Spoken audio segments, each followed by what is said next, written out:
I hope this goes well. I guess we're going to see if this goes well for me.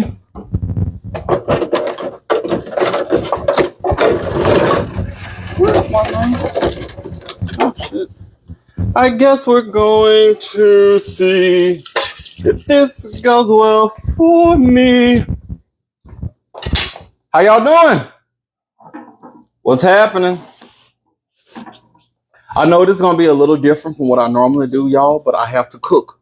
I'm a hungry man. And today I'm going to cook and I'm going to talk to y'all about some deadly shit. Hold on, let me raise it just a little bit. There we go. That's a little better. How y'all doing? How y'all doing? Oh, y'all, today we got some shit to talk about. As you guys know, last week, a couple of you guys held me hostage. Y'all held me hostage, and y'all said that if I don't do 2 stories on Norway and Chile, that I won't gonna be able to see my family again. So I'm here. Can y'all hear me? Can y'all hear me okay? Yes. All right. So today, you guys, I'm going to be cooking as I try to get my family released as hostages from you. Now, I'm not going to be sitting here telling you about, oh, I'm adding this and I'm going to be cutting this up, because I don't think I can multitask to that level. However, I am going to be cooking, and I may show you what I'm done when I'm done. But we're going to be cooking beef tips and a cheesy pesto pasta. That's what I'm going to be cooking today, as I tell you guys about 2 crazy ass stories. Now, the stories that I actually did my research on, because y'all told me to go to Chile and you said go to Norway, and both of these people is crazy. Like, y'all know a lot of people, we can be like, oh, well, maybe they're not crazy, maybe whatever, yada yada yada. Yo, no, these people are literally insane. When I say literally insane, I mean like they belong in a mental hospital. So you need to add a salad. I was gonna add some vegetables, but this ghetto ass grocery store down here with the cheap meat ain't got no damn veggies. They have no. Well, actually, I'll take that back. I'm gonna be cooking these 2. This is squash and I believe this zucchini. So I am gonna be cooking beef strips with a cheesy pesto pasta and some squash and zucchini. That's what I'm cooking for myself. Y'all are going to sit there and y'all are going to listen as I talk. And we're going to go over everything, okay? Are y'all about ready? Let me know when y'all ready, because we got a lot of shit to talk about today. Hold on, y'all. I got to get my shit out this, get my seasoning and shit together. First off, where's my garlic powder at? Where's my garlic powder? Oh, it's right here. All right, y'all. Where y'all at right now? Tell me where y'all at. Y'all know I'm in Mississippi. Where y'all at right now? Where y'all at? I see Zombie from Anson from Colorado. I see Oregon. Leah from Florida. Avon from Jamaica. I see Pat from Salt Lake City. I see Charmaine from Arizona. I see Dakota from Picayune. I see Britt back from Florida. Webby from El Paso. Shan from Jamaica. Crystal from Oklahoma. I got Laura Session from Philly. Who else I got up in here? I got Nicole from South Carolina. I love Chris from Boston. Pretty Patch from ATL. I got Florida. I got Cape Town. What's up, Sockets? It's good to see you again. Trini from Jamaica. She came from Jamaica. She owned a couple of acres. I see Ohio. I see Rain from the Bahamas. I got Maryland. I got Cleveland, Ohio. I got Harlem. Who else I got up in here? Maryland again. I got Cindy from New Jersey. I got Bella Lovejoy from Las Vegas. I got Canada, New Orleans, Detroit, Colorado, Kentucky, Massachusetts, Texas. Y'all is amazing. Y'all are amazing. Y'all all over the place. Rochester, New York. All right, y'all. And secondly, what are y'all drinking on? As a matter of fact, I got to get my drink together. What are y'all drinking on today? What are you drinking? Sunflower from Oslo. Where's Oslo? Sorry, I don't know. I'm very uncultured. Okay. I see water, energy drink, Hills. What's that? West Virginia, water, Diet Cherry Pepsi, cranberry slushy. I see coffee, cut water in Norway. Okay. Thank you for letting me know because I did not know that. Hot tea, Four Loko. They still make that? Dang. Chamomile tea and chili. Oh, Soledad. Was you the one that threatened me last week? You the one that got me researching this crazy nigga in Chile right here. I believe that was you. I remember your name. I think that was you. Tasty Cupcake said pink lemonade. This was happening. Slothy got Diet Coke. Soledad. Well, after this, I need you to release my mom. Because I love her. Let me see here. Amber Green said, when you going live? I want to see the shenanigans. I'm going live right now. Oh, wait. I want to see the shenanigans. Hold on, wait, who y'all talking about? I don't think that apply to me. Jay said red wine, truly. All right, y'all. Let's go ahead and get started. First off, can y'all hear me from over here too? Because I'm going to be walking around a little bit. Can y'all hear me while I walk around?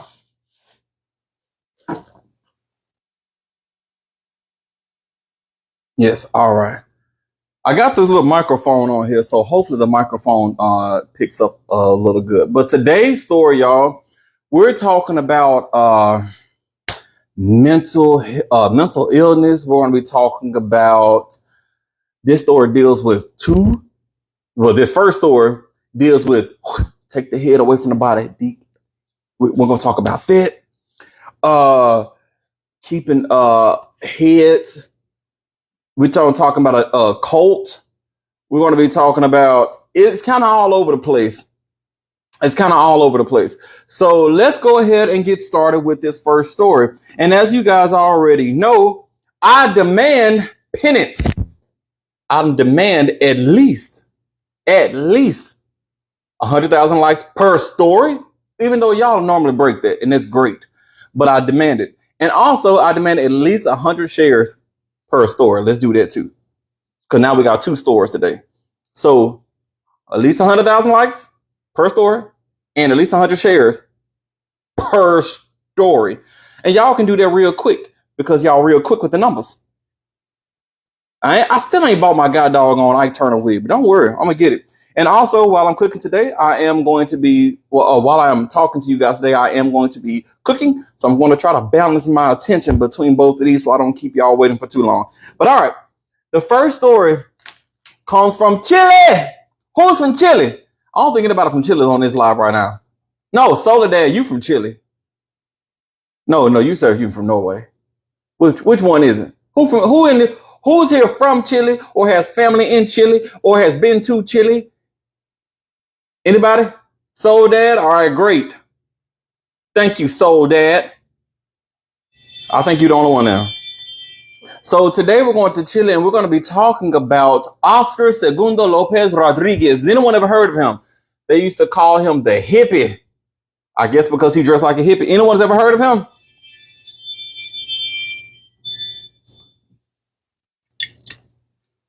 New stream location. I had a cook today. I'm making some beef tips, some beef strips. No, I don't think anybody ever would have had heard of him because, once again, this is from Chile. It's in the middle of nowhere. Well, at least from us in America because we're the center of the universe. But I mean, no one in America probably has heard about this man. But it's really kind of crazy what this man has did. He got away with some stuff, and he would have gotten away with stuff for a lot longer had he not completely had a mental break. So, Oscar Segundo Lopez Rodriguez. He was born in Lolol. I think that's how you pronounce it. It's Lool. That's literally what it is. But that's in the Colchagua province, O'Higgins region. And that's in Chile. So, I don't know what that means. But he lives around that area, right? That's where he was born. He was born November the 1st in 1972. Any 70 babies up in here? Any 70s babies in here?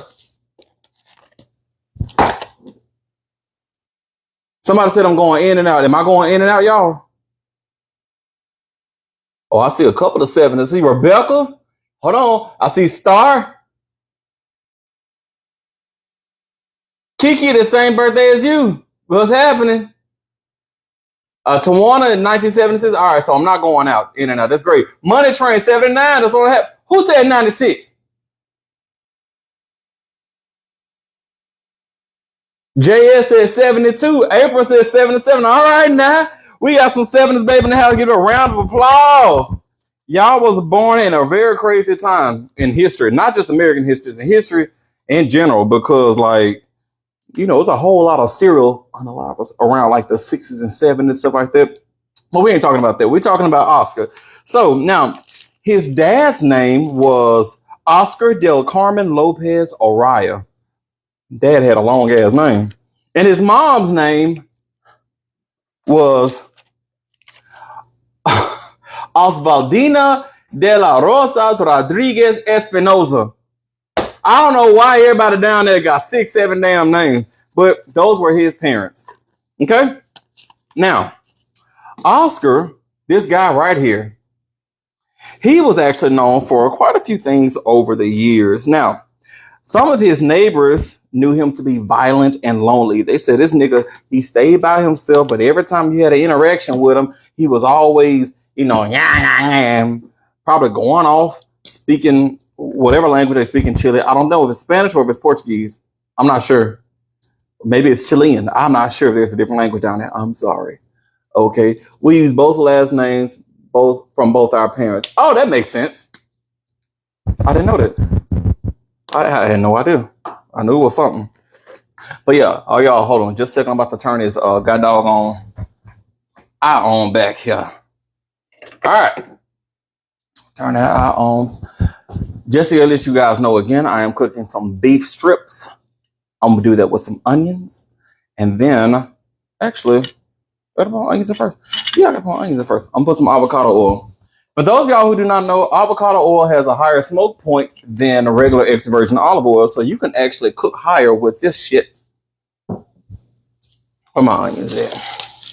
So anyway, some people knew him to be like this aggressive person. Like they was like, you could talk to him. Put this over here. They was like, you could talk to him, but every time we had an interaction with the dude, he was always going off on people. He was yelling and screaming and doing all type of shit. And then other people knew him to be this, you know, modest man. They was like, he was modest. Now, I guess those two are not mutually exclusive. You can be a modest person and still be a bit of a butthole. But apparently, he kind of was all over the place. I'll let y'all decide. When we get done with this story, we're going to let y'all decide if y'all think that he was violent. I wouldn't be doing him if he wouldn't. Now, he, in 1992, when he was in his 20s, he met and married a woman. Her name was Sandra Andrea Poblete Gallete. I hope I said that right. But he and Sandra, they fell in love. They were 20 years old. And that same year, they gave birth to their son. Okay? Now, this is 1992, so I'm guessing it was a shotgun wedding. So maybe they met each other and got to it real quick. Like, y'all know what I mean? I'm putting some onions inside the skillet. Whew. Put some onions up inside the skillet. I'm about to cut up one more good onion and put up in that skillet. My munching, you live? No, I was yesterday. What you mean am I live? I'm just playing with you, my munching. Sit your ass down. I am live and I'm also cooking because I am a hungry, very hungry dude. Alrighty. So they got a shotgun marriage because they were married at 20 and they also popped out their child the same year that they got married. Nothing wrong with popping out a child the same year he got married. I'm just assuming based on how quick they got married and how young these people were. Now, while they were married, Oscar, this crazy guy up here, he took a liking to collecting a whole lot of like random shit like phonographs, which I had to Google what a phonograph was. A phonograph is like a record player. He would collect stuff like phonographs. He would do lamps. the wheels of carts, not even a whole cart, just the wheels. He would collect shit like that, iron gates, and all type of other type of junk. He was Chili's own Sanford and Son. The man was out there just collecting trash. And apparently, this put a strain on the relationship that he had with his wife, Sandra, because they did not get along. Not only did he and Sandra not get along, but they moved around all the time. So some of the places that they moved to Los Boldos. All right, that's near Santa Cruz. I guess it's a Santa Cruz, Chile. They moved to Los Robles, which is near LOL, LOLOL. That's where the store takes place. They moved there. Now in Los Robles, we got to talk about Los Robles a little bit, because in Los Robles, apparently this man joined what they called an ecologic community. Now, when I did my research on what an ecologic community was, Google is going to tell you an ecologic community is, dealing with vegetation. Oh, thank you guys for that hat. No cap. Also, y'all, we had 32,000 likes. Thank you so much for liking. Let's keep it going. Don't stop.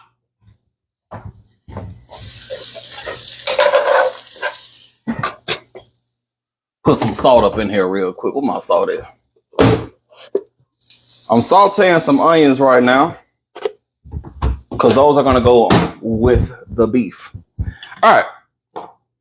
So, and they joined this ecological community, which if you Google it, the ecological community comes up as like this bio type, whatever. However, when I did some more research, the ecological community could be seen as a cult.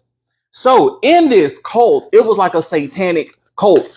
He joined this cult, and it was like based on spirituality, but it was satanic spirituality, where they were like druids. Well, I ain't gonna say druids is necessarily satanic, but the stuff they were doing, there was like pentagrams, some Baphomets. They were all like deeply grounded to the earth, and they were like, "Hail Satan!"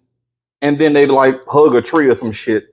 Like for real, it was some real deep shit. And I was looking, I was like, "What the fuck?" I ain't never heard no shit like that. What do I bring out too? Oh, this got more peppercorns in it. So I ain't never heard no shit like that. Okay? But yeah, that's what they were doing. Now, apparently, whatever the fuck this man was doing up inside this cult was so dang on bad, they kicked him out. How the hell you get kicked out of a satanic cult? What you doing, praising God? And you know what's actually crazy about that? Because I'm saying now, what you doing, praising God? Yo, he actually considered himself a Christian. Jocelyn, am I late? Does doo-doo stink? A little bit. Some people... Ooh, never mind. You are right on time, Jocelyn. You better sit your ass down. I am cooking, and I am talking to you guys about our first dude. Dude, I got kicked out of probation. What probation? Kicked out of probation? What's a probation? You talking about going to jail? We're not talking about that right now. Okay, we're talking about something else. We're talking about something else. I've been working. I haven't seen you in a while. Well, brown bag. Oh, brown bags. Well, brown bag. Wait, what brown bags you talking about? I want to know. I want to know. What brown bags are you talking about? But anyway, so yeah, he got kicked out of the cult. And when he got kicked out, paper brown bag. Oh, okay, then. Okay, I really need to like stop being the person that I am. All right, so from there, he had moved to Las Palmas. Keep in mind, look at all these losses. Los Boldos, Los Robles, Las Palmas. Everything is named Los out there. But now in Las Palmas, he actually moved around quite a little bit while he was there. He actually moved to 3 different houses in Las Palmas. The man couldn't stay nowhere. Now keep in mind, he was still married to Sandra. His wife, he was still married to her, and they had a kid. So they were all moving around together. Now, I don't know if Sandra was a part of this cult that this man was a part of, but, crazy shit does happen. Now, from Las Palmas, can y'all still hear me good?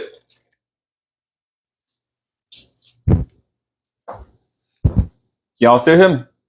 All right, cool. from Las Palmas, y'all. He actually moved from his house in Las Palmas to back to La La. Now, the reason why he moved from Las Palmas to La La, in 2010, something very tragic happened in Chile. Who can tell me what tragically happened in Chile in 2010? I'm about to come over there in just a second. Take a look. I just gotta move my onions around. What happened in Chile in 2010?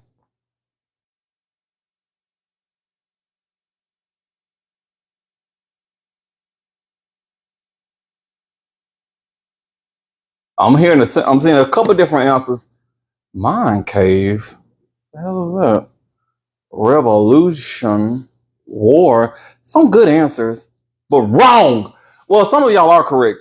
What happened in 2010? There was this god doggone massive earthquake that happened around Chile. Okay, so off the coast of central Chile at around 3:34 p.m., the earth started shaking. So everybody was up in there cooking samosas and I don't know what else you cooked in Chile. Chile food. They was up there cooking shit, and all of a sudden around 3 p.m., the whole ground started shaking. Everybody was getting scared. Like, what the fuck is going on? So they're inside the house. Now, if you've ever been in an earthquake, I live in Mississippi. We've had earthquakes. I've never felt an earthquake. Who's been in an earthquake before? Has anybody ever been in an earthquake?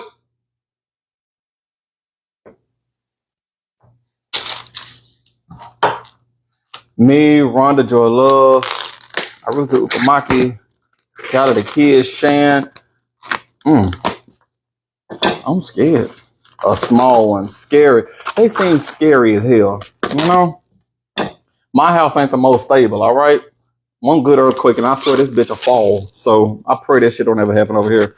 But in either case, yeah. So the ground started shaking. Now the earthquake only lasted for about 3 minutes, but I'm assuming in an earthquake it seems like it's forever. So everybody was up in there. They were shucking and driving, and they was moving around. And yeah, the tremors were really bad. As a matter of fact, the tremors of that earthquake were so bad, y'all, they could be felt. The tremors themselves were felt as far as 1,500 miles away from the epicenter. That is a long ass span of space. So everybody's up there shaking. Chile was hit the hardest, of course, because it was right off the coast of Chile. But after the earthquake, guess what happened after the earthquake? Guess what happened after the earthquake?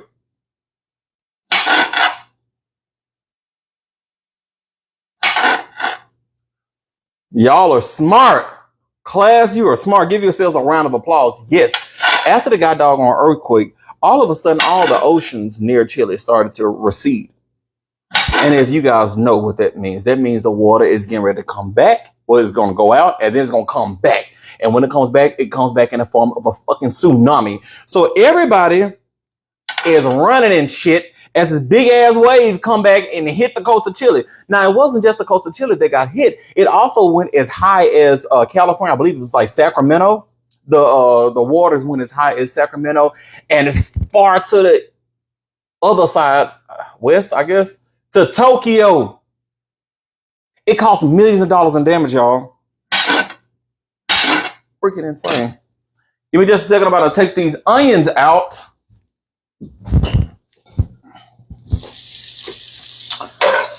Because I don't need the onions to cook all the way down. Not just yet. I'm going to take the onions out, and then I'm going to go ahead and put my beef strips inside.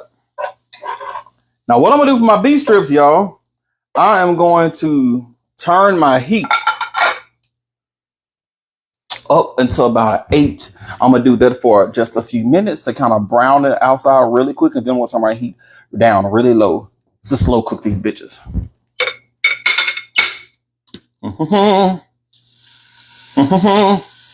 Don't worry, y'all. Stay right there. I'm coming back. Get your panties. Stop getting your panties in a bunch.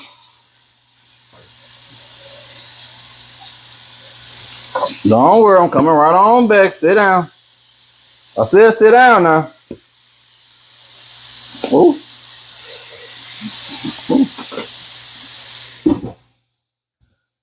Also, I'm going to put just a...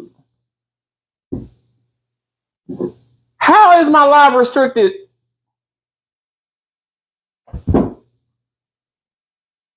Y'all, I got a restriction on this bitch. Saying some things that some people may find uncomfortable and been restricted. If people find talking about earthquakes uncomfortable, y'all some pussies. Pussy assholes. What the fuck? How the hell you get you uncomfortable talking about an earthquake? What the hell? God damn. Get these bitches off my damn live. What the fuck? I ain't even talk about nobody doing nothing crazy.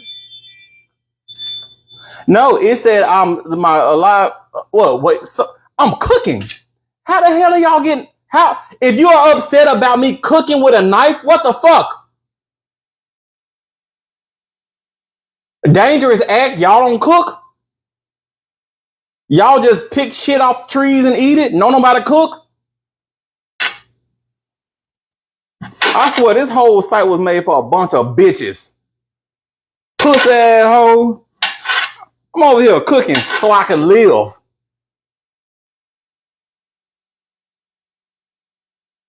The fuck? I'm not even doing. I'm not even doing that crazy. Y'all, I don't get it. I'll tell you. I promise y'all. I promise y'all. TikTok has it out for me so motherfucking bad. Don't point it at the screen. Ooh, the second I find out how to get rid of moderators, I swear I can't swear to G because God said don't do that. But I promise I'm gonna figure it out. If someone has to report your live, but TikTok just flag it. It's moderators on here somewhere. Just about every live has a moderator. But the moderators, I believe, are AI. So I'm not sure. So I don't think they have people just waiting to get on that shit. But anyway, let me get back to the story. I'm done crashing out. But it's crazy. I can sit here and drink and get drunk as fuck, but I can't cook. Anyway, where the fuck was I? God dog it. The shoreline started receding, and waves came back, and it was felt as high as Sacramento, California, and all the way out to Tokyo. In the end, 522 to 525 people actually lost their lives, and another 25 people just were never found. So they gone, but we never been able to find them. They may be sitting on an island somewhere, sipping on a coconut. We don't know, but let's not pretend here. It was an 8.8 magnitude earthquake. Yes. It wasn't the largest that they've had in history, I believe, but it was the largest they had since like the 60s, I believe. What was it? Yeah, it was like the largest they had since like the 60s, because the 60s, I think they had like another 8.8 or something like that. It was pretty bad. It was doggone bad. But anyway, that is the reason why he actually moved back. He actually moved to Lalong. Okay. Now, this time when he moved to Lalong, he moved into a house that was right in front of a fire station. The one of the six was 9.8. Thank you, Soul Dad. Thank you so much for that. He moved into a house in front of a fire station. Now, at this point in time, he started turning his hobby. Oh shit, let me turn this down now. Oh yeah, I gotta flip it real quick. I was out there crashing out. Now I gotta flip my meat. And I gotta turn the beef over. Only a couple of y'all probably gonna catch that. Alright. So he moved into this house right across the street from a god doggone fire station. This is where he started turning. Oh shit. This is where he started turning his love of collecting junk and trash into an actual job. So at his house, did I take a picture of the house? I did not. I did not get a picture of the house. I do apologize about that. But from where he was, he actually turned the front, it was like the front of the house, into an antique shop. So he was the antique shop was at the front, and he was kind of at the back and at the top, from my understanding. All right. And that's kind of what he did. It looked like trash. And you guys, if you want to look up pictures, go look up pictures of it, because when I saw it, I was like, And then I don't want to be judgmental because, you know, people do shit. Also, I want to say thank you guys for liking it. We are at 73,000 likes right now. Appreciate you. Thank you for that hat. No cap. And thank you guys for liking this live. You know, that is also really great. I see 37 shares. I don't know if that's true, but I see 37. Keep it going. All right. Now, all this time, his marriage with Sandra was falling apart because Sandra, she didn't want to be married to no garbage man. She was like, nigga, I need you to get a motherfucking real job. And he was like, Sandra, as long as I'm out here collecting trash, you better get your bitch ass backed up and mind your business. And their relationship really fell apart. So on April the 6th of 2011, he and Sandra finally got a divorce. She left his dumb, crazy ass, which was great because where the story's about to start getting rough.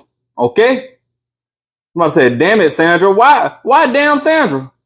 Y'all don't understand. Sandra was doing some real shit. Did you turn it down? I'm stressed about this meat. I had to flip it over first.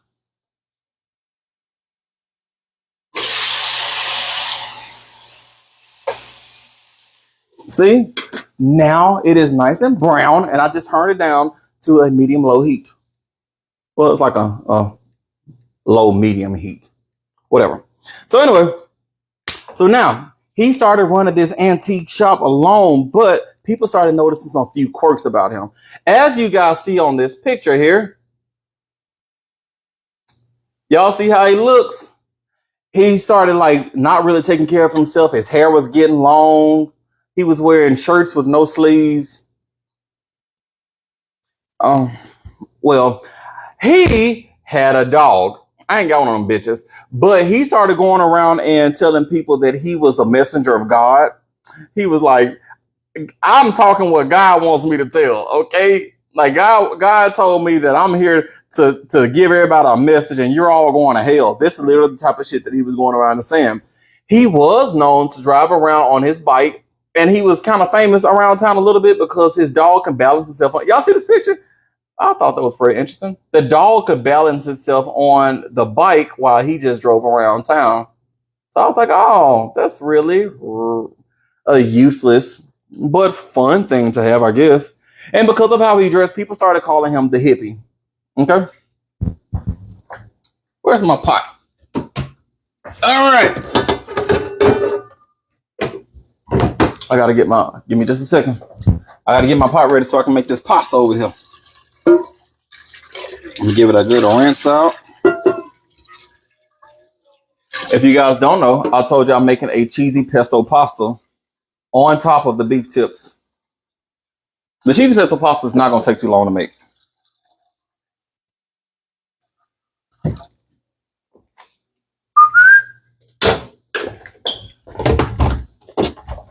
Salt my water. Where my top at? I'm gonna let that come to a boil before I put my damn shit. I ate the cavatappi. Alright. I'm gonna have to use this ain't cavatappi. I forgot what they call it. Swirl pasta, whatever. But anyway, that is what he was growing out his beard. He referred himself as the messenger of God, and he also dressed like anime characters. Now, he would go to the fair. I'm not sure what type of fair they had down there. I thought the dog was on the side of the road. No, the dog was on the bike. He would go to like the fair and he would carry around this thing right here that apparently TikTok don't want me to show. But he would carry this bitch. Current live restricted. I swear that's some bullshit. But he would carry that around when he go into the he would go to like the fairs. Why did he have a KNI? A sharp object? Why he had that while he went to the fair? I don't know. But he would walk around, people be looking at him like, yo, bitch, back the fuck up. And he was, I can't show it. But he was like, don't tell me what to do. Really? Really. Now, I also tried to figure out what anime character that he dressed as he did this, but I could not find any pictures of anime characters. Once again, because it's in Chile, it was in another language. But also, even when I translated half the pages, they just said he dressed as an anime character, but nothing said what type of anime character. I want to say Pikachu. I just feel like a Pikachu will probably be it. I don't know. I really don't know. Anyway, now we're about to get to the unalivings. Are y'all ready? I gave you guys some backstory. I cooked a little bit. I'm about to tell you guys about the first really, really bad thing this man did. Are y'all ready? Almost 100,000. Let's go. Y'all, we at 98,000. Matter of fact, I'm not going to go until we hit 100,000. I'm not finna keep going until y'all hit 100,000. Go ahead and do it. Thank you, Southside, for that heart. Thank you. Thank you guys for the gifts y'all have been sending, and thank you guys for liking it. We are at 99.9. We're at 100,000 likes. Hey! Hey! I'm not gonna do nothing crazy because TikTok is gonna take me down, but y'all are freaking amazing. I'm about to go ahead and get my drink ready because what we're about to talk about is a little gruesome. Well, it's actually beyond a little gruesome. It's actually fucking terrible what this nigga did. And y'all, it came out of nowhere. And I think, honestly, in my opinion, oh, by the way, y'all, I have Bacardi Gold. I have Malibu Black. I'm not an alcoholic, I swear. I also have Mad Dog and Blue Raspberry. I also have Mad Dog, and this is Golden Pineapple.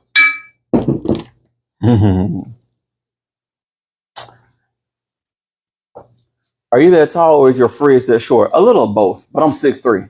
I'm really tall. And then I also have Dr. Pepper and I have Crush. Now, what do y'all want me to mix together before we get into this story, before we get into the gruesome part? What do y'all want me to mix? What do y'all want me to mix? I don't think you can show them much either, friend. Careful. Thank you, Joe. Or does it say toe? I doubted myself, but it says toe. The blue Mad Dog. Looks Tyra, you trying to get me fucked up, ain't it? Anything with Mad Dog. All I heard was 6'3". I am 6'3". I'm 6'3" and 215 pounds. Don't look it, but I'm a big boy. Bacardi. You just want that because Am I a Drummer just came out, didn't it? Pretty, I said Dr. Pepper. Bacardi and Blue Mad Dog. Hold on. I'm going to do a little Dr. Pepper. Dr. Pepper's already been poured. So if it don't mix well with that, I don't know what to tell y'all. And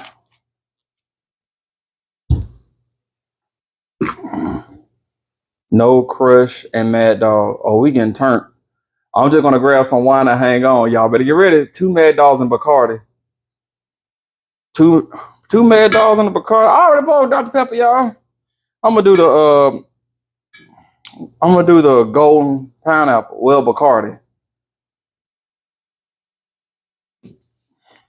Bacardi? Oh, okay.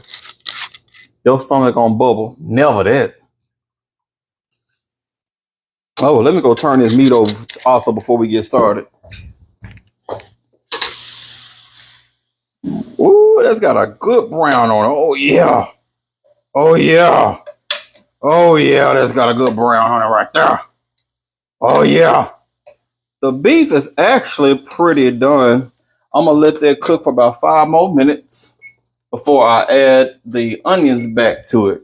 And then I'm going to let that cook for about 10 minutes. And then I'll put my these veggies up inside there. All right, y'all. Let's go ahead and get into it. Y'all ready? Who's ready to talk about some gruesome parts? 6'3". Oh.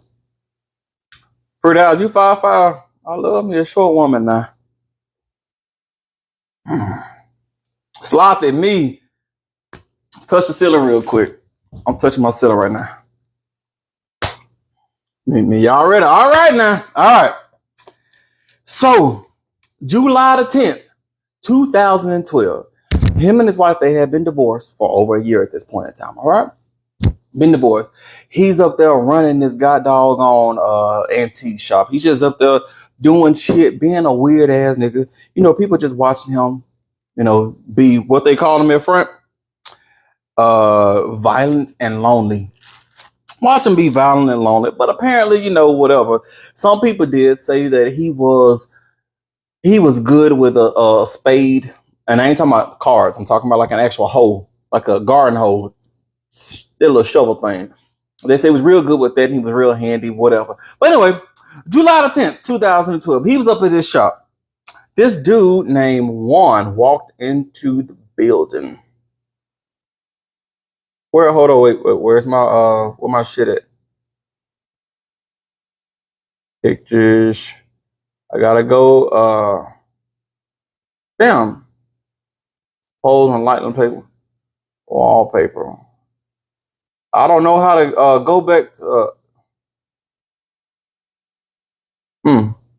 oh, there we go, a fix. Juan. All right, so this is Juan. Have I said who yet? Yes, we're talking about Oscar Segundo Lopez Rodriguez. So Juan, he was looking for an iron stick. Why the hell an iron stick? I do not know. At least some accounts said it was an iron stick, but he actually had a housekeeper. Now his housekeeper said that he was looking for a little table. In either case, whenever you want something antique and trashy, you would go to Oscar. So Juan, he had been living in La La his whole life. Oh, yeah. I don't know, I thought I saw some whatever. He had been living in law his whole life, right? So he went up to got doggone Oscar's place, right? He went inside, he's talking. People are watching, so people actually see Juan over there talking to people are seeing Juan talk to Oscar. And it's just a very regular, casual conversation. And now after everybody left, Juan was still inside the shop talking to Oscar. Don't know what happened. So after the story kind of cleared out, for whatever reason, Oscar just snapped.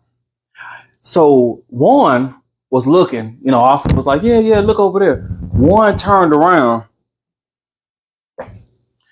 Oscar, put Oscar back on this bitch. Where Oscar at? Pulled out and said, and just started going at the man's back. So Juan turns around. Oh shit. My water's boiling. It's time for me to put my pasta in. Hold on, y'all.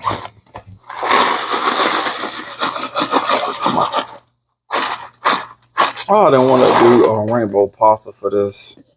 All right, after I put my pasta in, y'all, I'm actually going to add just a little bit of, not avocado oil, just a drop of olive oil. This is extra virgin olive oil. That's going to help stop the pasta from sticking together. And I'm also going to add just a tab of butter. If it don't cause heart disease, it ain't good. Don't put that. Oh shit. Hold on. Wait. Gotta mix this up. I don't know what I'm looking at. And I'm gonna turn the pasta down to low. Hold on one more second, y'all, because I gotta get this meat off. Turn this. I'm gonna go ahead.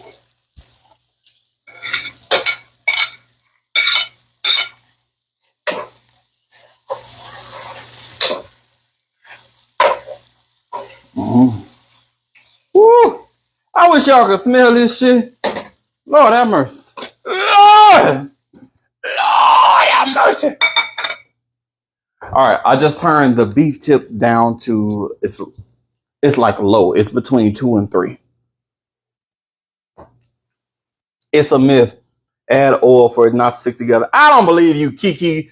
I don't know how to Bly Betty. I don't believe you. But anyway, y'all. All right. So he gets the knife and start jab. So Juan turns around and Juan starts fighting him. So they up inside the building and they start swinging down. Juan is swinging at him, but the man is going at him. Wham. Jab. Now Juan, bow.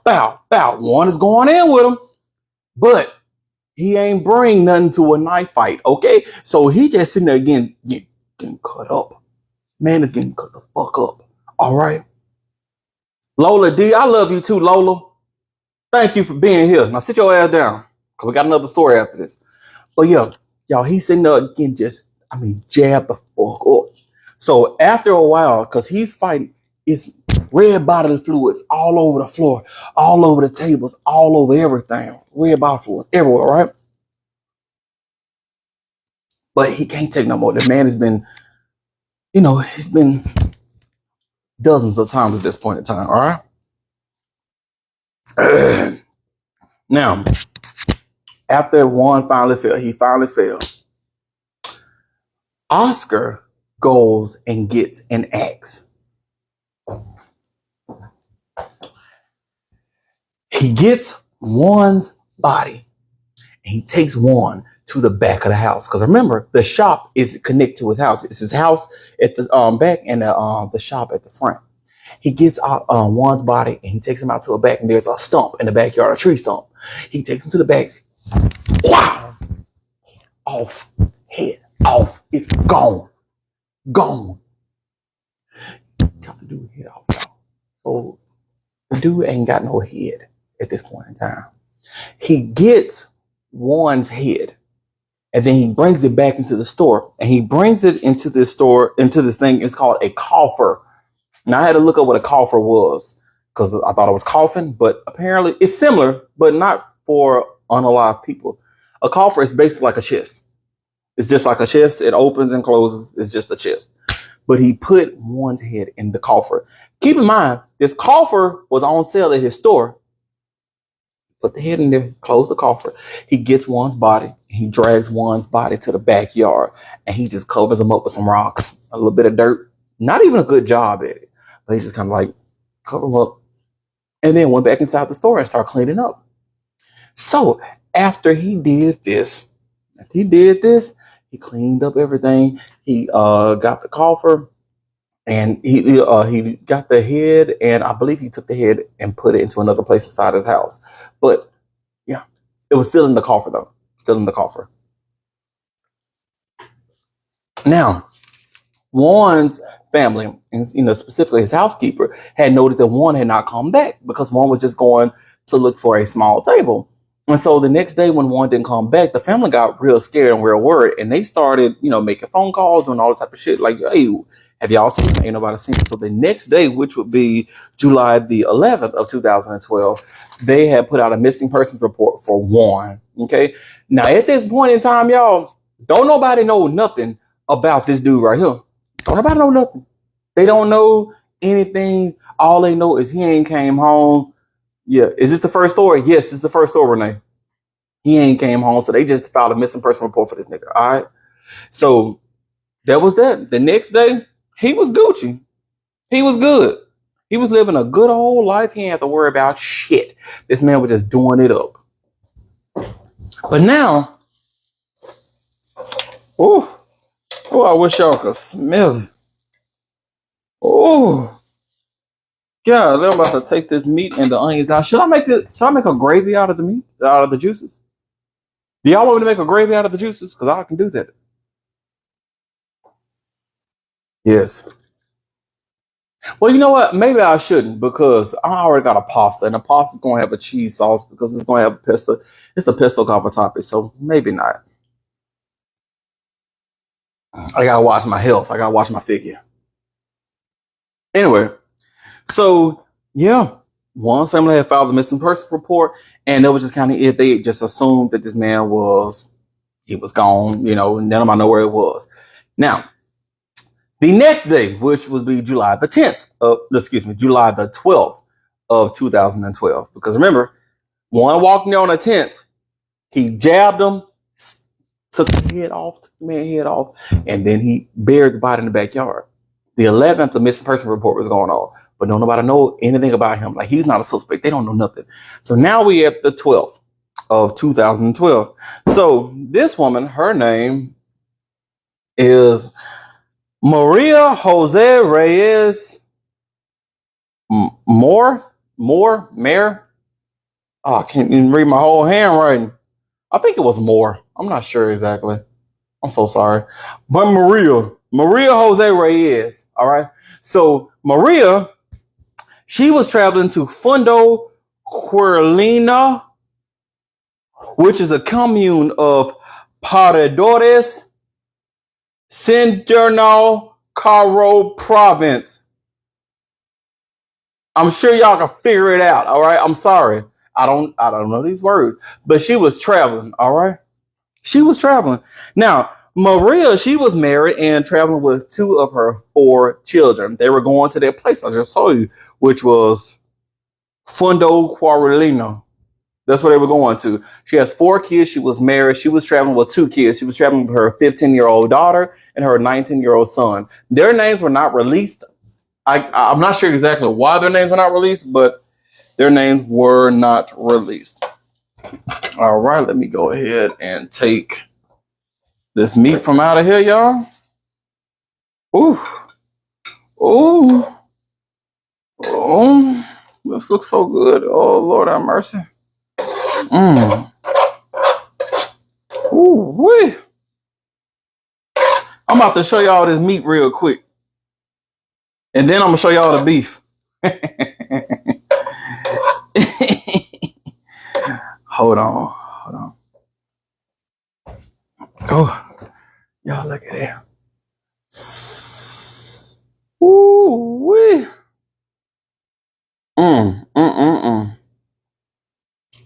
See that?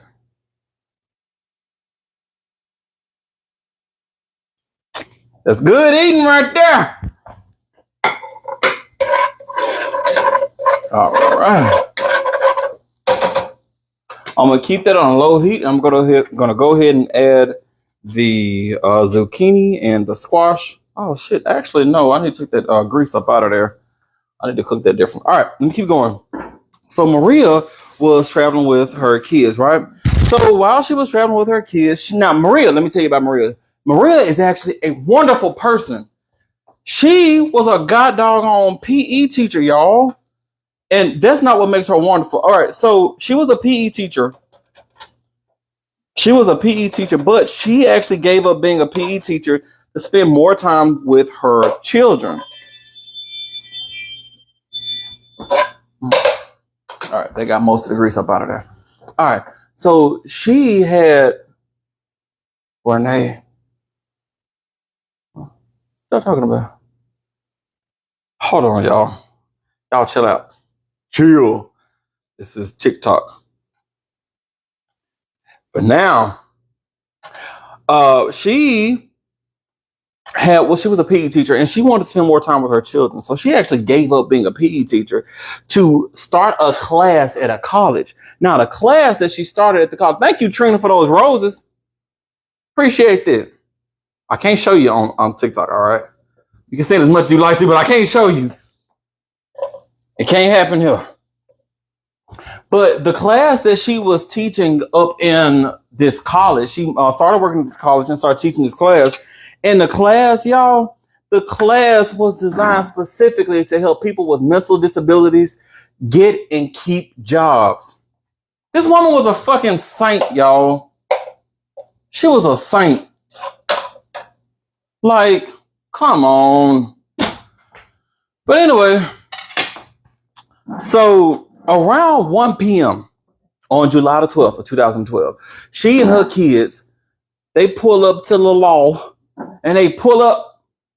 I'm not sure exactly where they parked, but it was near his antique shop. I believe it was in front of, but I didn't want to Google the address, whatever they had, the address they gave him. So it was near the antique shop, okay?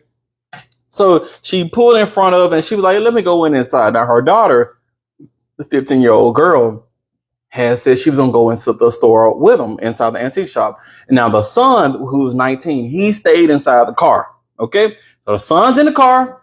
Maria gets out with her 15-year-old daughter and they go into the shop. Now, according to the daughter, of course, we're going to believe the daughter on this. They were just talking.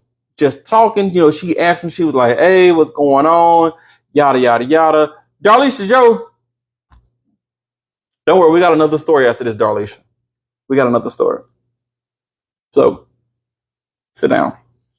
But, you know, they're just talking or whatever. And the dude, Oscar, is just talking to Maria and just telling her about the stuff that they have. And then all of a sudden, the daughter said, all of a sudden, Oscar Take another sip, y'all. Take a sip. Take a sip, because we're about to explain something.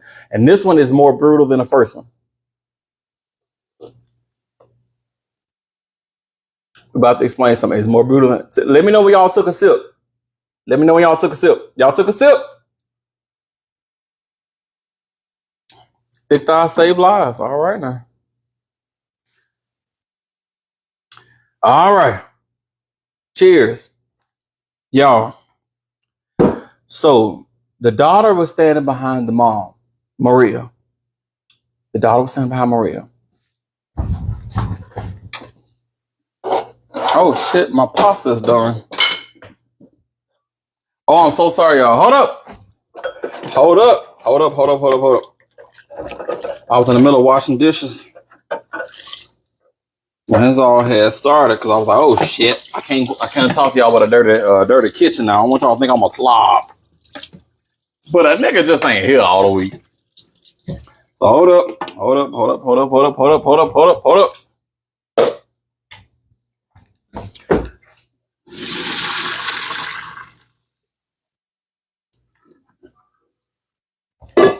I'm gonna let that drain for a second. Drain the cloth. So while he's talking to her, the daughter was standing behind Maria, and Maria was talking to Oscar. All right. He was just talking to her. He was like, yeah. Wham! He grabbed by her hair, right?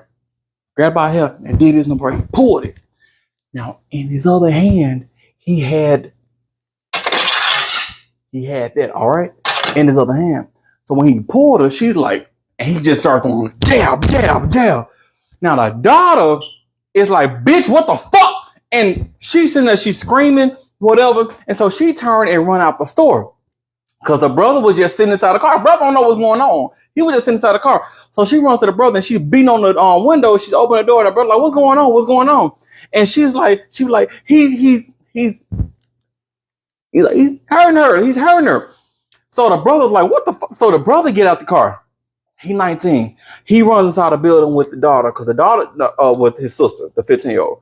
Now she's scared, but she's going in behind her brother. Now when they get into the building, Oscar, let me put Oscar bitch ass back up on him. Oscar bitch ass, he had picked up Maria, and he was dragging Maria out the back door. So they run out and they see what's going on. He still got her. He's still slicing and dicing, right? He's dragging her to that same tree stump. The same goddamn tree stump. Okay? Now, when he drags her to the tree stump, by this point, he's got a sharp object. They not finna approach him. So they turn around. They start running to go get help. When they run out, y'all, he gets Maria. He puts on that tree stump and he grabs that same axe. Oh, hold on. I gotta verify I'm still here. It's been an hour already. Damn. Oh shit. Hold on. So he gets that same axe. Chop. Chop. Chop. Take the head off. So now, in the law, wherever these people are, it's payday, right? Oh, these veggies around. Hold on, y'all. Give me 2 seconds. Well, actually, no, I can talk. It's payday in the law. So everybody is out on the streets because they there to spend their money. You know, niggas got paid. Why the fuck wouldn't I spend my damn money? So everybody's out there spending their money while these kids, they start running out and they're telling everybody, they were like, and I was trying to figure out why they said they're hurting our mom or they're K-wording our mom.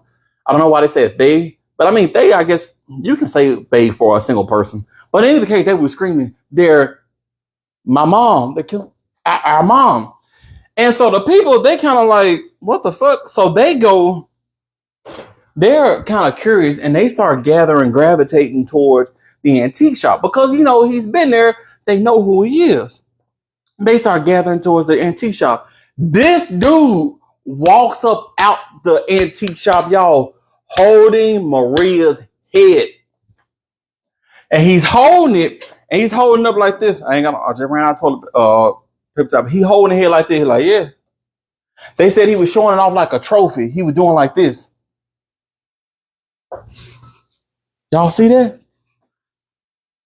And so the people, some of the people didn't, but they didn't really know what they were looking. They were like, whatever. But they said he was showing it off like a doggone trophy.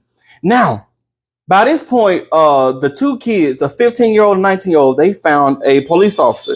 Now, the police officer, dang, I remember all this shit. Hold on. I gotta get the police officer's name now. The kids they came across, Sergeant Felipe Gonzalez. Now, this dude ain't number 26 years old, but Sergeant Felipe Gonzalez was outside walking around. They found him, and they were like, yo, the man, he's K-wording our mom. He's like, help us. So Felipe is like, what the fuck? Ay, Dios mío. So he gets out, he starts running back towards the antique shop. When he gets there, this crazy ninja is still holding the head. And he's still showing it off, y'all. He's doing like this, holding the head up. And now, Sergeant Felipe, when he shows up, he pulls out he get that thing out, right? He pulls it out. He's like, hey, put it down. Stop. Bow, bow.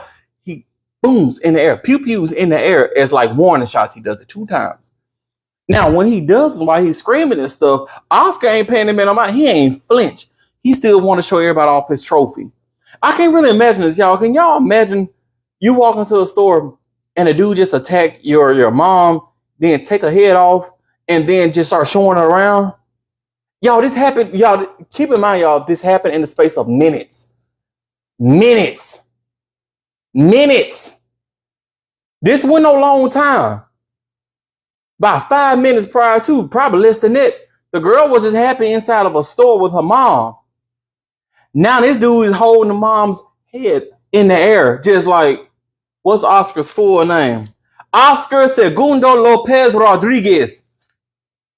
So, anyway, the police, he sees him and he's like, put it down. And the dude ain't doing nothing. So then, after he's still yelling at Oscar, like, stop. Oscar finally reacts to what he's doing. So Oscar's still holding the head. And also, I forgot to mention, he's also holding the axe. So Oscar turns to Sergeant Felipe with the axe and then start charging the nigga. So Felipe, he did right, in my opinion. Click, boom. Took him out. He ain't get a man no chance. Honestly, I wouldn't have gave no warning. I would just walked up and said click, boom, and ended it right then and there. I wouldn't have gave no warning. But I'm not on the police force for good reason. Click, boom. Took the man out.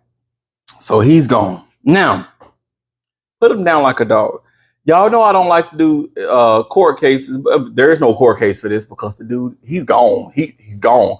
Sergeant Felipe did the right thing. He took him out. So during the little sweet love, how much you missed? You missed the whole first story, but don't worry, we got another story coming immediately after this. So Sergeant Felipe, oh shit, hold on. Sergeant Felipe, ooh, this is good.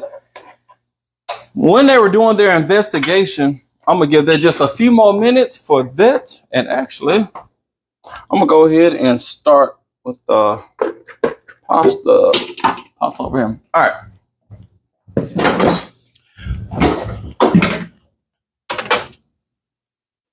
Gotta get my pesto out. This is what I use for pesto, y'all. It's a private selection. It's really freaking amazing. I keep that thing on me at all times. So anyway, so I'm gonna make it my sauce for it. I have creamy melt Italian 5 cheese right here, heavy whipping cream, pesto sauce, and of course my seasonings. But let's go ahead and let me keep going. So everyone was shocked because of this. Keep in mind, y'all, they don't know nothing about Warren. Oh, thank you for the Galaxy. Anime. Eat the cake, anime. Thank you for the Galaxy. But they don't know nothing about one at this point in time. Because remember, one was just took out 2 days prior to. They don't know nothing about it. So this was now a crime scene, his house and the antique shop. So what they decided to do was they decided to do their investigation, because it is a crime scene, and check the house out. It was inside the house that they found. Remember what I said, they kept one, he kept one's head in what was it called? Let me see if y'all paying attention. Where was one's head kept at? Where was his head kept at? I told y'all the name of it like 3 times.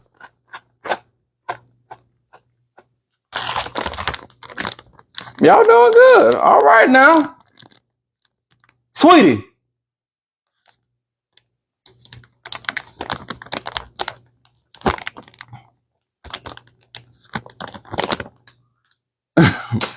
Correct. A coffer, except for Sweetie. It was a coffer. So they found the man's head in the coffer. And they're like, what the fuck? And then they go out to the backyard. And of course, they found one's his body, the decapitated body in the backyard. Now, one thing. Where's my? Oh, there it is. Gotta get my pasta stir. So they go out and they find the body in the backyard. Now, there was one thing. They were shocked. They were shocked when they found the body. They had no idea there was anybody in the house. They were not doing their investigation to find another person. They were literally just doing their investigation just because it was a crime scene. And this when they came across the head in the box, and then they came across the body in the backyard. So they was like, oh shit. They called in some tactical units to keep searching the house and keep searching the property to see if they could find anything else. Now, there was a possible third person. The possible third person. There was this dude. His name was Manuel. Oh, I don't know how to pronounce that. Fuenzalida Pena. Oh, Manuel, if your ghost is listening, I'm sorry if I butchered your name. But they found Manuel. They didn't find him, but they were looking for Manuel Pena because Manuel's last known location was inside of Oscar's shop. Oscar was the last person to see Manuel alive. He was the last person to see Manuel alive. With these colored pastas, I should have made a god doggone like a pasta salad instead of this. Oh shit.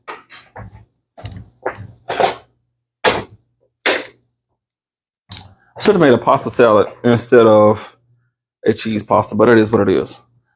So, yeah, they were looking for him. So Manuel, the last person that he was seen talking to was Oscar. And so they had high suspicions that Oscar had took out Manuel. So Oscar, his backyard, not only did he have the tree stump, which they did find a lot of red bodily fluids, but he also had a bunch of wells back there. Okay.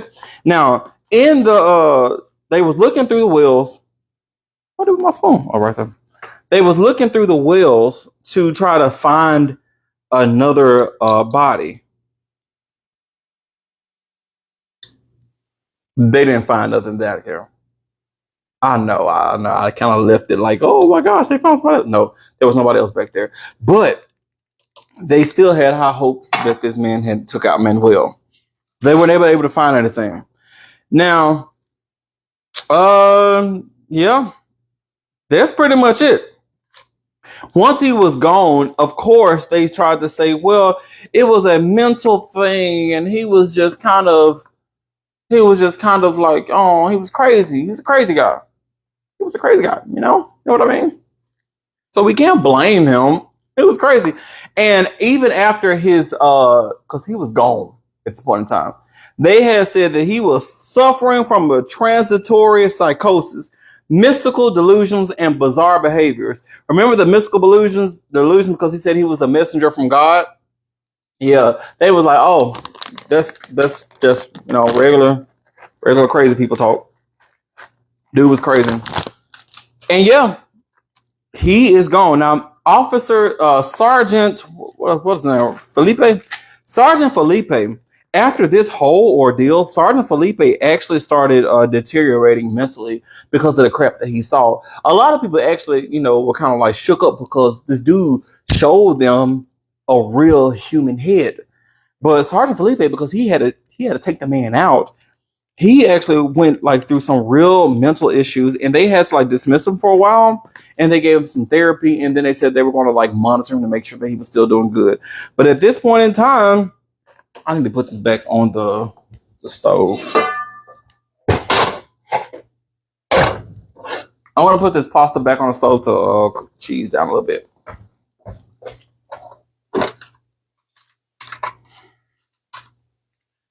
But at this point in time, yeah, that's kind of it for him. Felipe is, last I heard, he was just being checked on, and this guy's gone. So he took out 2 people. And now, also, y'all, when they did their investigation, they still hadn't figured out why this man did it. Of course, they gave him the suffering from transitory psychosis, mystical delusions, and bizarre behaviors. But like, some people said that it was like some of the people that was doing it, the psychiatrists are like, maybe it was like schizophrenia, paranoia, or something like that. But just out of nowhere,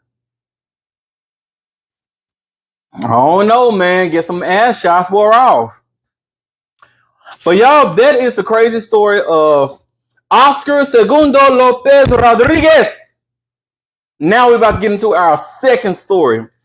And our second story, y'all, is, in my opinion, crazy. Now, before we go to the second story, y'all know a lot of times we talk about, people they always pleading like not guilty by reasons of insanity. Even by Oscar, I believe that Oscar really was crazy. Like, honestly, you got a lot of sick people in the world, but Oscar was crazy. Who believes that it was something different beside with Oscar? They believe Oscar was in his right mind. Maybe there was something else going on. I personally believe Oscar was just crazy. I think the man I don't know, just snapped for no reason. There's no preamble, nothing leading up to it. He just kind of. And by the way, remember, y'all, prior to, he was like dressing like, nothing wrong with dressing like anime characters, but I'm assuming the way he was doing it was kind of in a like a type of way. You know what I mean? But yeah, it was a long time coming. You're right. Now, Soul Dad, you're in Norway, right? Or was you from Chile? Let me get my book. I'm gonna tell y'all who threatened me.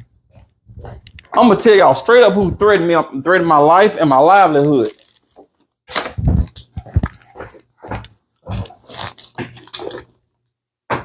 Sunflower demanded Norway.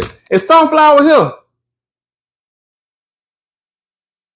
I see you right now, Sunflower.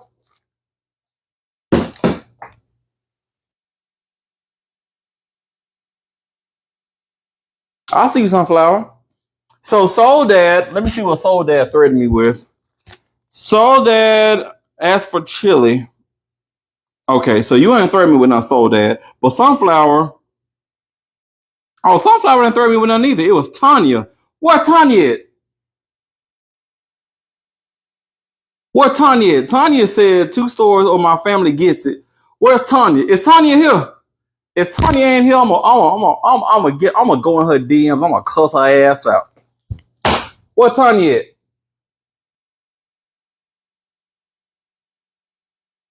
Maybe it's Tania because it's Tonia. All right, don't worry about it. Don't worry about it. I'm gonna get her. She ain't even here. Ain't that bad? Ooh, y'all, this pasta. Y'all hear that macaroni and cheese? No, that mac and cheese noise. Hold on. Let me go ahead and finish my little pasta real, like 2 seconds, y'all. 2 seconds. We're about to get started with our second story. Our second story, you guys, is about a cereal. We're talking about a cereal unaliver. Talking about, I don't know about y'all, but I love pesto so much.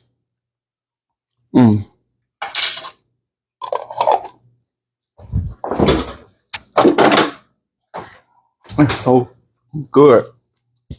Hold on.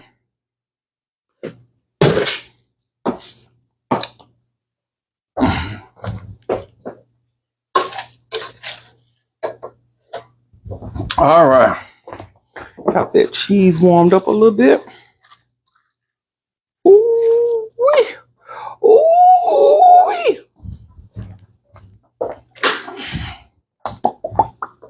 Look, I gotta add slapping mom and everything. Stay right there, y'all. I'm about to get started my second story. I'm just finishing my food real quick.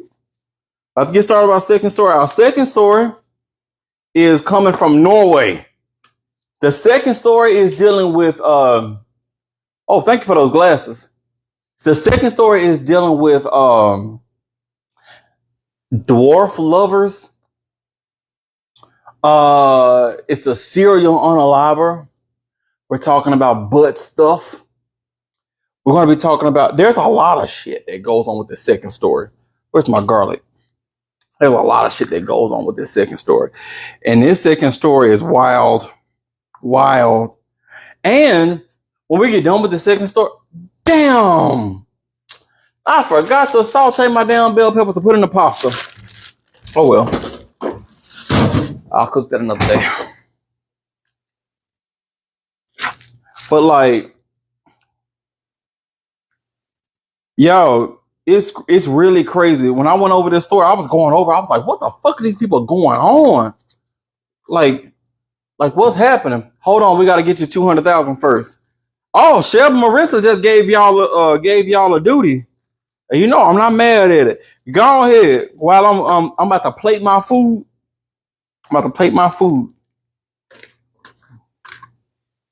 Woo-wee. Y'all, that food smells so good. Yeah, dang. Yeah, dang. Oh my gosh. Y'all don't understand.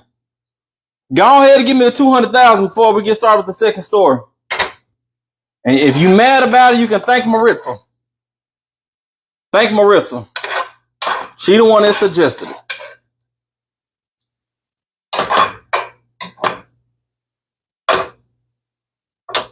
Ooh. Oh, this is good. Oh, yes, Lord.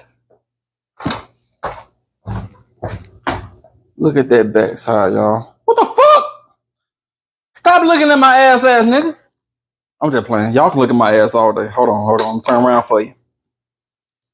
Oh, hold on. Y'all see that? Oh, yeah. Yeah.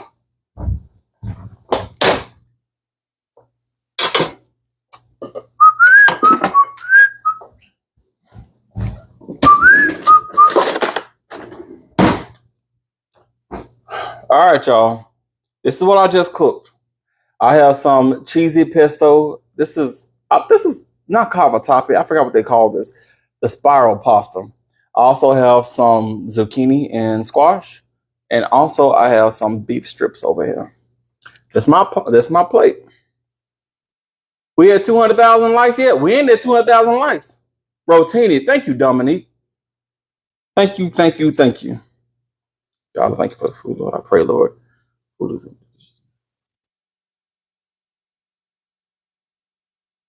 Amen.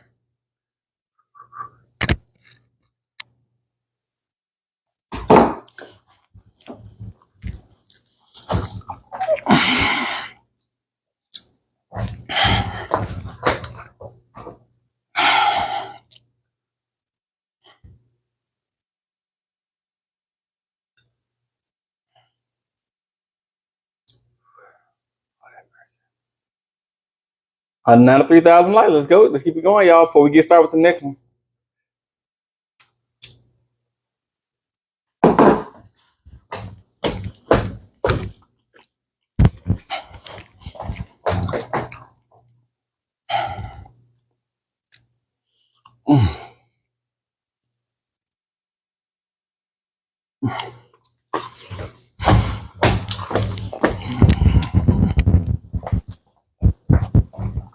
Bruh. Woo! I ain't gonna lie to y'all. Oh, we had 200,000 likes. Woo! I ain't gonna lie to y'all. Yeah, this some good. $200 like, hey, must be the money. Hey, they break it down, hey, break it down, hey, break it down, hey. Yo, you can proceed now. All right. Thank y'all. All right, let's go ahead and get to today's second story. Today's second story. Are y'all ready?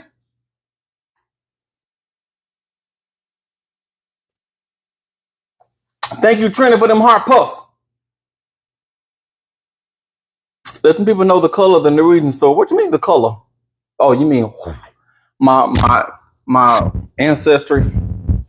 If y'all, yeah, I know a lot. I think some of y'all may think that I was joking, but no, I'm literally part white. I know, shocker. I mean, I guess it's not that much of a shocker because I'm like light skinned as hell. But yeah, I'm part white. So I think I may be from Sweden, Norway. Who knows? I'm coming around there. All right, y'all. Let's go ahead and get started with today's second story. Today's second story, we're going to be talking about this hunk of meat right here. This sexy man. His name, he goes by two different names, okay? So if you look him up, you can look him up under Thomas Quick. Thomas Quick. Like Taylor Swift, but quick.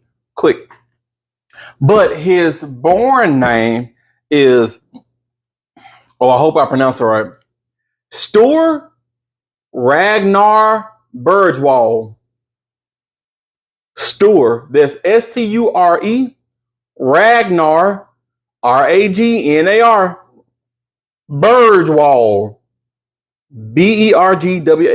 Who's heard of him before? Has anybody heard of Sture Ragnar Bergwall? Anyone heard of him?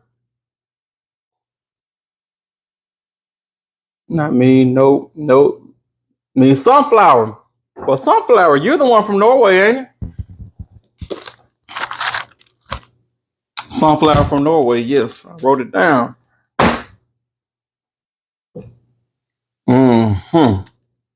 So, yes, we're going to be talking about Sture Ragnar Bergwall. Now, this story, to get disclaimer for you guys, there's too many people involved in this story for me to talk about all of his victims. I can't talk about all of his victims. I'm not going to clarify on that. Too many people talk about his victims. Also, this story is dealing with dwarves. Y'all know what I'm talking about when I say dwarves. Y'all been here for a minute. Dwarves, butt stuff. Of course, he's a serial unaliver, possibly. It's just a lot of bad stuff that's going on. Artie, what does that mean?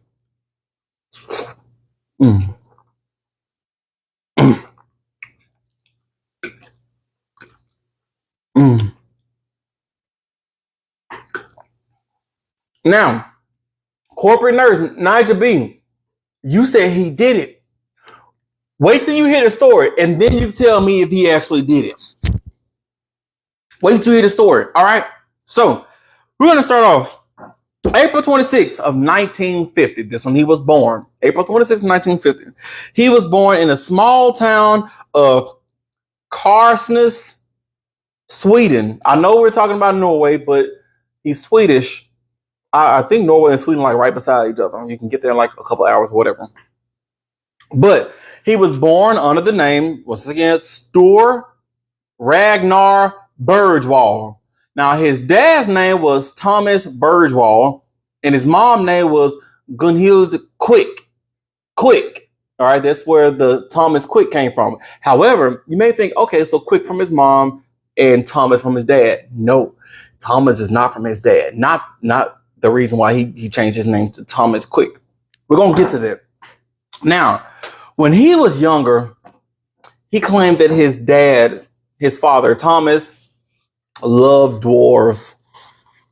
And every time his father saw a dwarf, particularly him, he just got all You know? What's dwarves if not little people? So his father, because he was a dwarf at the time, his father would like to play with him often until he started going through puberty. When he started going through puberty, his dad was like R. Kelly. He was like, "Ugh, you getting too old. Your old ass. I don't want you no more." You know how sick you gotta be to do that shit?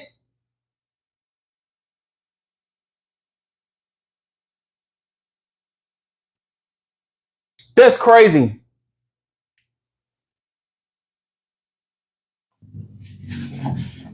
Crazy. But dad was like, "You're too old, and you know, I don't like Spencers." So at age 11, his dad just stopped. Now, this actually, I'll move that over a little bit. This actually, oddly enough, this messed with his mind more than the actual dwarf loving did. Because at least that's what he said. He said, according to him, when dad stopped liking dwarfs, liking that particular dwarf, he was like, well, I don't know, maybe I'm not good enough. And it just started messing with him. Now, we're going to come back to that in a little bit. Okay? We're going to come back around a lot of stuff in this story at the very end. But for right now, just stay with me. Okay? So, he will later attribute, his dad not liking dwarves, particularly him anymore, to, part of the big reasons why, whatever. But now, so when he was 12, this was a year after he hit puberty, and I thought, I'm sorry, I'm not drunk. I actually don't like to get drunk. Y'all have never seen me drunk, but I get tipsy. And when I'm tipsy, stuff makes me laugh just a little bit. And this is not, you're going to listen to what I say before you judge me, all right? All right. So, when he was 12, when he was at school, him and the other 12-year-old kids, I guess middle school kids, 12-year middle school, when after gym, they would take showers together. And we ain't never did that shit. Where I came from, didn't take a what? I don't even think our middle school had showers, but this is Norway or Sweden, wherever the hell it is. This is up there. So, damn it, I missed the last part of the other one and the first part of this one. Damn it, man. Granny Sue! I need you to get it together, Granny. Get it together. But don't worry, we just started. Sit your ass down. All right, so he would take showers with the other kids, the other boys at his school after gym and PE and all that shit, right? So when in the showers, he would play a game, and it's called the game. Y'all get it?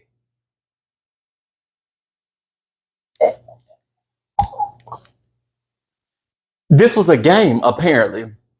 Now, when they got in the showers, he was like, "Hey, you want to play you want to play that game again?" And all the other boys were like, "Sure." And so, y'all, he would get one hand to the other boys, and then the other hand, y'all. And because they were all kids, none of the other kids thought anything weird about it. They were like, "Oh, this is just fun with body parts." I'm not lying, y'all. When I read, I was like, "What the fuck?" Like, y'all was doing that queer shit. Hey, no, y'all knew what y'all was doing. Like, y'all knew what y'all was doing back there. Don't worry. Don't worry. So yeah. He would touch it, bring it, pay it, watch it, turn it, leave it, stop format it. While the other boys would just be like, this is so fun. Like literally. I'm not making that up. Well, I thought it was a real freaky part of, thank God we didn't play that in my school days. But anyway, now it gets worse. Everything gets worse because that was kind of his stepping stool. That was his stepping stool into some real deep shit. All right, y'all. At the age of 14, we're about to already get into the bad shit. Take a sip. Take a sip, y'all.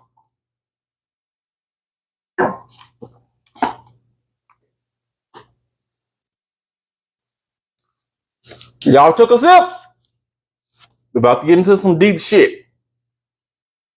About to get some real deep shit. By the way, y'all, I only see 75 shares. We're supposed to be heading up on 200 shares right now. What y'all waiting on?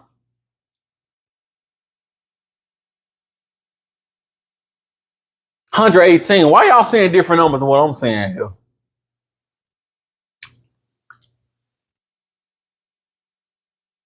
I don't see no 118.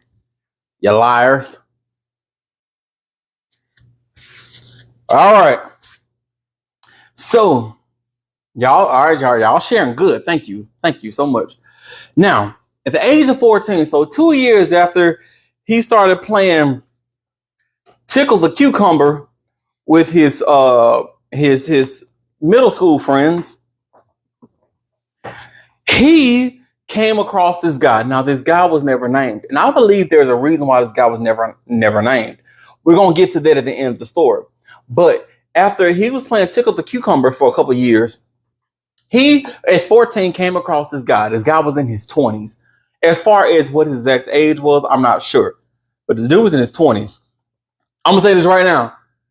Don't no 20-year-old need to be hanging out with no 14-year-old unless they're family. Or unless you're like a mentor or something. And honestly, I'm kind of weary about 20-year-old mentors. You ain't old enough yet. Wait till you get your 30s and 40s. Then be a mentor. Because 20-year-old can't tell me shit. You understand what I'm saying? But he came around to his 20-year-old, right? Now, he and his 20-year-olds, they were just thick as thieves. And they got into, whatever. They would get into the 20-year-old's guy car because he had a car. They would get into his car and they would just drive around Sweden looking for dwarves to fiddle with. I'm not joking. They would specifically look for dwarves so they can fiddle faddle. Okay, so what they would do, and I'm gonna call him Thomas. I'm gonna continue to call him Thomas throughout this story. But at this time, he was not going by Thomas. He was still going by his born name, which was Sture Ragnar Bergwall. Okay, but I'm gonna call him Thomas, and I'll tell you at the end why. Okay, we're gonna just keep going. So Thomas, Britt Brett says 202 shares. Thank you, Britt Brett. I don't see it from my end, but I appreciate you.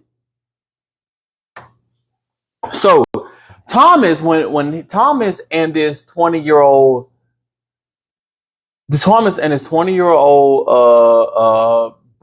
man, they would drive around Sweden, and when they found somebody in Sweden, they found a dwarf. They came across with a dwarf. Thomas would talk to him. He would lean out the window and he was like, "Hey, what are you doing?" So the little boy would be like, "Nothing, I'm just playing with my toy cars. Vroom, vroom, vroom." And then Thomas would tell him, like, "Hey, you wanna get in and do some play with buttholes?" He would convince dwarves to get in the car, but he was a dwarf himself because he was only 14. So he would convince other dwarves to get in the car to do backdoor stuff while the 20-year-old would watch. The 20-year-old would watch while he's driving, while Thomas was really playing hide the cucumber with other dwarves. I'm not.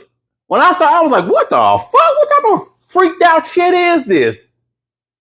What type of freaked out shit is this, bruh?" At 14, I didn't even know what. Y'all, I was a late bloomer. I was so innocent as a child. I had no idea what anything was until I was about 16. I had no idea.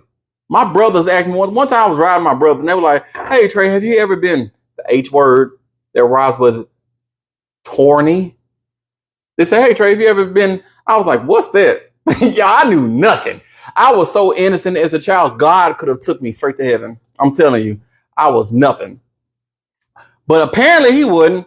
But he said, once again, he attributed it because his dad liked dwarves. And you know, so yeah. So this was the beginning. This was the beginning, y'all. We're about to start talking about the unalivings. About to start talking about the unalivings. I gave you a little bit of backstory. I told you how he and his friends played the game, game in school. I told you guys about his little backstory. Now I'm about to start talking about the bad shit. The really bad shit. I'm letting you know now. Once again, I'm not going to talk about everything that happened because once again, his confessions, I'm just telling you right now, his confessions was like 30. I'm not talking about 30 different people. It ain't even finna happen. So I keyed out just a couple, and we're gonna get started. So I need y'all to take a sip, and let's go ahead and get started. Let me know you took a sip. It's just so good.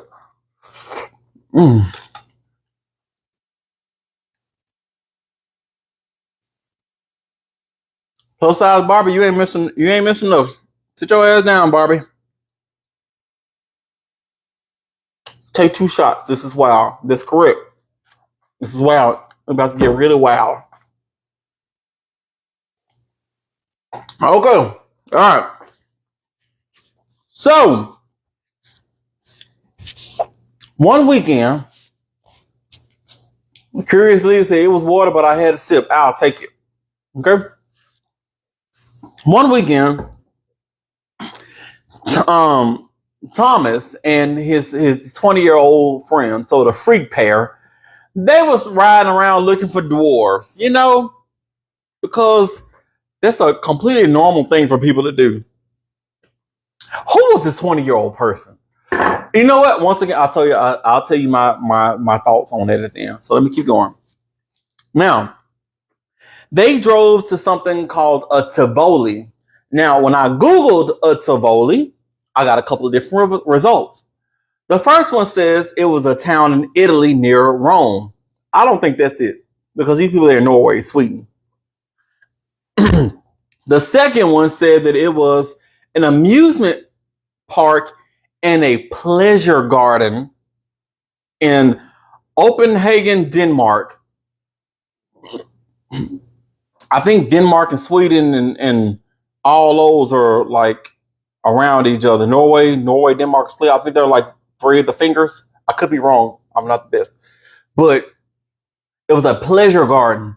Now, I wanted to Google what a pleasure garden was, but I don't think my Google results, you know, when you Google certain stuff, you start seeing certain ads, and I just didn't want. I'm just going to use my brain on this. I believe I know what a pleasure garden is, because what the fuck else would a pleasure garden be? Some freak shit. Some freak shit. That's all I can say. So anyway, they went to a Tivoli. Once they got to the Tivoli, they found this boy. His name was Thomas Blomgren. Thomas Blomgren. Remember the name, Thomas Blomgren. Now keep in mind, he's not Thomas at this point. I'm calling him Thomas, but he's still going by Stor Ragnar Bergwall. Stor Ragnar Bergwall. But he comes across doing his name is Thomas Blomgren. Now, Thomas was another dwarf. And this Thomas, he was like, hey, Thomas, what you doing? And Thomas was like, nothing, just enjoying a pleasure garden. Whatever the fuck that is. And he was like, oh, cool. Oh, let me put this cheese in the refrigerator. I don't want this shit to melt. And put my heavy whipping cream in the refrigerator too. All right. So he's talking to Thomas. He's like, hey, Thomas, you wanna come with me to the middle of the forest? And the other Thomas, Blomgren was like, what we're gonna do in the middle of the forest? And this Thomas was like, you know what we finna do in the middle of this forest. Get your ass out here. And so Blomgren was like, sure, let's go ahead and do it. So they both left, and he convinced that Thomas to go into the middle of the forest, right? So they went to the middle of the woods. Now, once they got in the middle of the woods, the other Thomas was like, okay, what we're going to do, start, unbuckling this shit. And this Thomas, he was like, he just started, even though both of the Thomases were about the same age, he was bigger than the other Thomas. So the other Thomas ain't have a chance. He just kind of,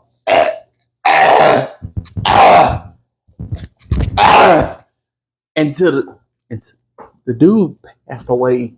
He was gone. And that's not even the worst part. After the dude was gone,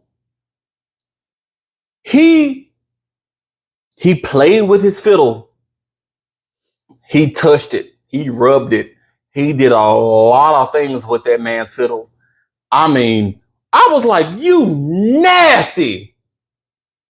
You disgusting. And then, not only did he play with the man's fiddle after the man was gone, he stole his shirt.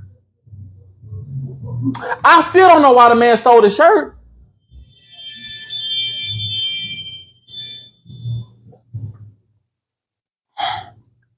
But it doesn't get up right. I sure hope the hell not. Man, imagine if you were able to get up while you were deceased. There'd be a whole lot of extra babies born on this earth, I'll tell you that. But he stole the man's shirt and then he left. Trina, you might be right. It was a token. Maybe it was. Maybe, I don't know. So now, he ran into the woods. After he stole the shirt, he ran off into the woods like a fairy. He ran off. Now, he met back up with his 20-year-old friend, which once again, his friend has not been named. We're not able to find this man's name at all. But he met up with his friend, and his friend drove him from the, what they call it, a Tivoli. His friend drove him to Tivoli and took him back home. And on the way back home, he told his friend, he was like, you know that guy that I took into the woods? She was like, yeah. I K-word him. And the friend was like, well, it was bound to happen one day or another. You super freak, you. And that was it. That was it, y'all. Now, he was good. After this happened, his friend, the 20-something-year-old, he wasn't 20, he was 20-something, he was in his 20s. So now, he was good for about a year. So for a year, he ain't do shit. He ain't do nothing. He was just, hanging around with his adult friend while they were going around finding dwarves and playing hide the pickle in the back seat. While a friend watched them, by the way. So about a year later, he goes to this river. When he goes to this river, there are some people around, whatever, and there's this little 8-year-old boy. He walk up. So the 8-year-old boy is just minding his business. He walk up behind the 8-year-old boy. Bitch. Push the little nigga in the water. Now the 8-year-old boy could not swim. So after he pushed the boy in, everybody was like trying to freak out. But the 8-year-old boy, he passed away, y'all. He passed. Now, because no one actually saw him do anything, he was never, no one said anything. They thought it was an accident. They thought the 8-year-old boy just fell in. They're like, it is what it is. He got away with it. Now, his mental health began declining. Okay? Began declining. All this shit. His mental health is in the bottom of hell right now. But he's really on some real deep shit. And because of this, what do all people who are bad, their mental health is declining, what do they start doing? I want y'all to give me some answers. Give me some answers. Give me some answers.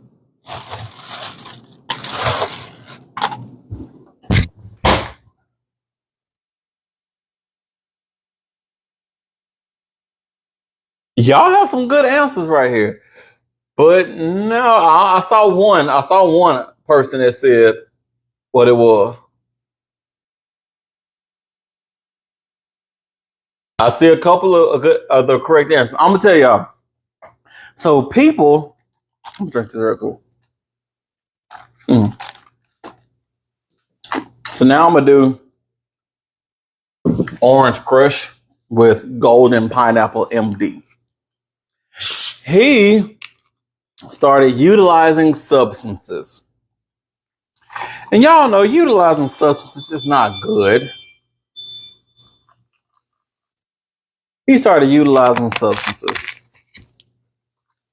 So utilizing substances and all the stuff that he was doing, it really made his mental health get a whole lot worse. So dude started tweaking. All right, that's a lot right there. And he got so bad that he actually had to go to rehab. He had to go to rehab. So really bad. Now, I have to jump around just a little bit because when I was doing my research for this story, y'all, so there was, once again, this is in Norway, but there was a lot of jumping around information. Like there was no straight record of exactly what was happening. So I had to kind of put pieces together in an order that kind of fit the best way that I can do. This took a while. So I'm just gonna tell y'all. I decided the best way to do this is jump around a little bit. So let's jump around.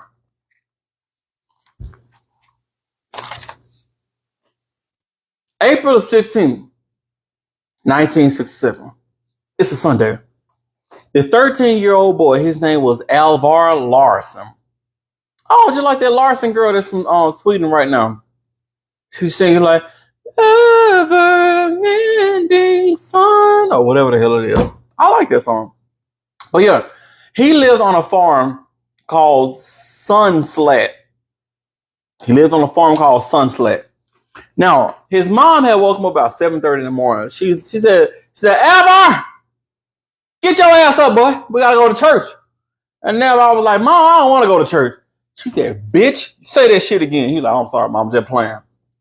They were like, okay, cool. So the mom started cooking breakfast. He had some bread and some shit. Not a whole lot of shit, but he had something for breakfast. And before he got ready for church, he was like, you know what? I'm gonna go for a walk and I'm gonna bring back some wood for the fire. And the mom was like, okay, cool. Bring back some wood for the fire. So he went for a walk. Went out, la-di-da-di-da. When he's 13 years old now. Now keep in mind, y'all, this is in the 60s. 13-year-olds generally could walk by themselves without any issues. We can't do that shit nowadays. 13-year-olds, I wouldn't trust a 13-year-old to walk around a block. You know, I'm like, look, go with a group of people or go with me. I don't trust you going by yourself. Me personally. It's a crazy world nowadays. But anyway, he left. Now, church was getting ready to start, and he's supposed to have been back now. Because remember, this was like 7:30, 8 o'clock in the morning. And his mom was like, where's Alvar? So she's looking out the door. She reached out the door. She's like, Alvar, where you at? She's looking left, right, looking down the road, looking at the woods, and man ain't nowhere to be found. So she started calling up her neighbors, and she saw, and they were like, yo, if you see my son, like he was just walking around, they was like, Alvar? And she was like, yeah, Alvar. And they were like, I don't know, I ain't seen Alvar. So the mom starts freaking the hell out. She's like, what is going on? And unfortunately, you know, there was nothing else that can be done. She called the police. The police came. There was no trace of him. He freaking disappeared. He freaking disappeared. Okay? Now, freaking disappeared. Let's go to the year 1982. 1982. There was 3 hunters that were going to Harrow. Harrow is a little island out there around the, you know, Norway, Sweden area. It's a little island over there called Harrow. You know, when you say the name, Chinese people turn around. Harrow? That's kind of what it was his name of. Now, these 3 hunters were taking their dogs to Harrow so they can train their dogs. I'm guessing like hunter dogs or something like that. Thank you, Kay, for reminding me. Y'all, we're at 250,000 likes. Let's go. Let's go. Sunflower said Harried. I saw it as Harrow. But you're from Norway. So I look. I'm just doing a research. I don't know. The research could be off. Maybe it's Harried. But I saw it as Harrow. But I believe you, Sunflower, because you got my family hostage right now.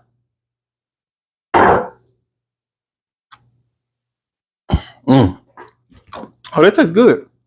Okay. So they took their dogs to Harrow or Harried, whatever it is, to train them. So while they out there, they're like, sit, roll over, run, fetch. They're doing all this type of shit. And they go down to the bay area of this island. And while they're down at this island, at the bay, they come across a skull. I don't know if a dog found it or if one of the hunters found it, but they found a skull, a cranium.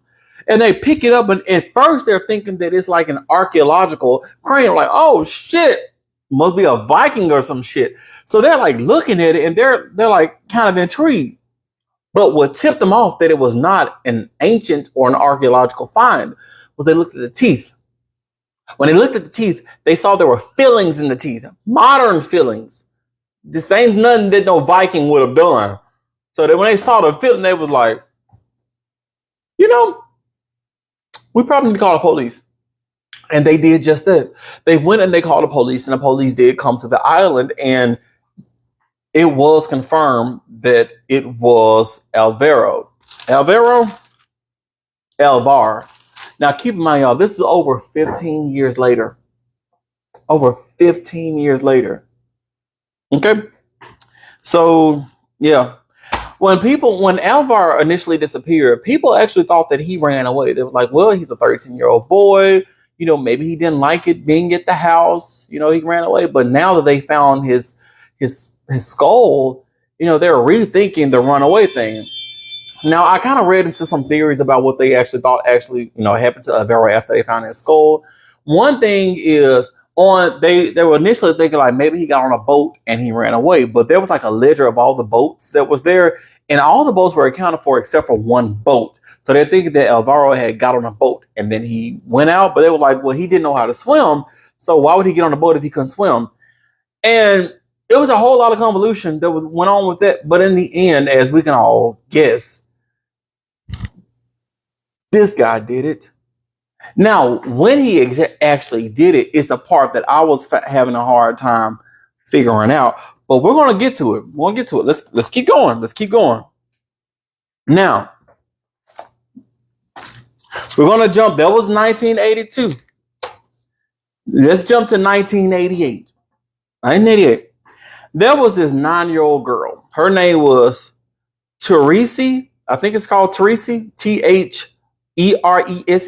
Therese. Maybe it's Therese. Like Tyrese, but Therese.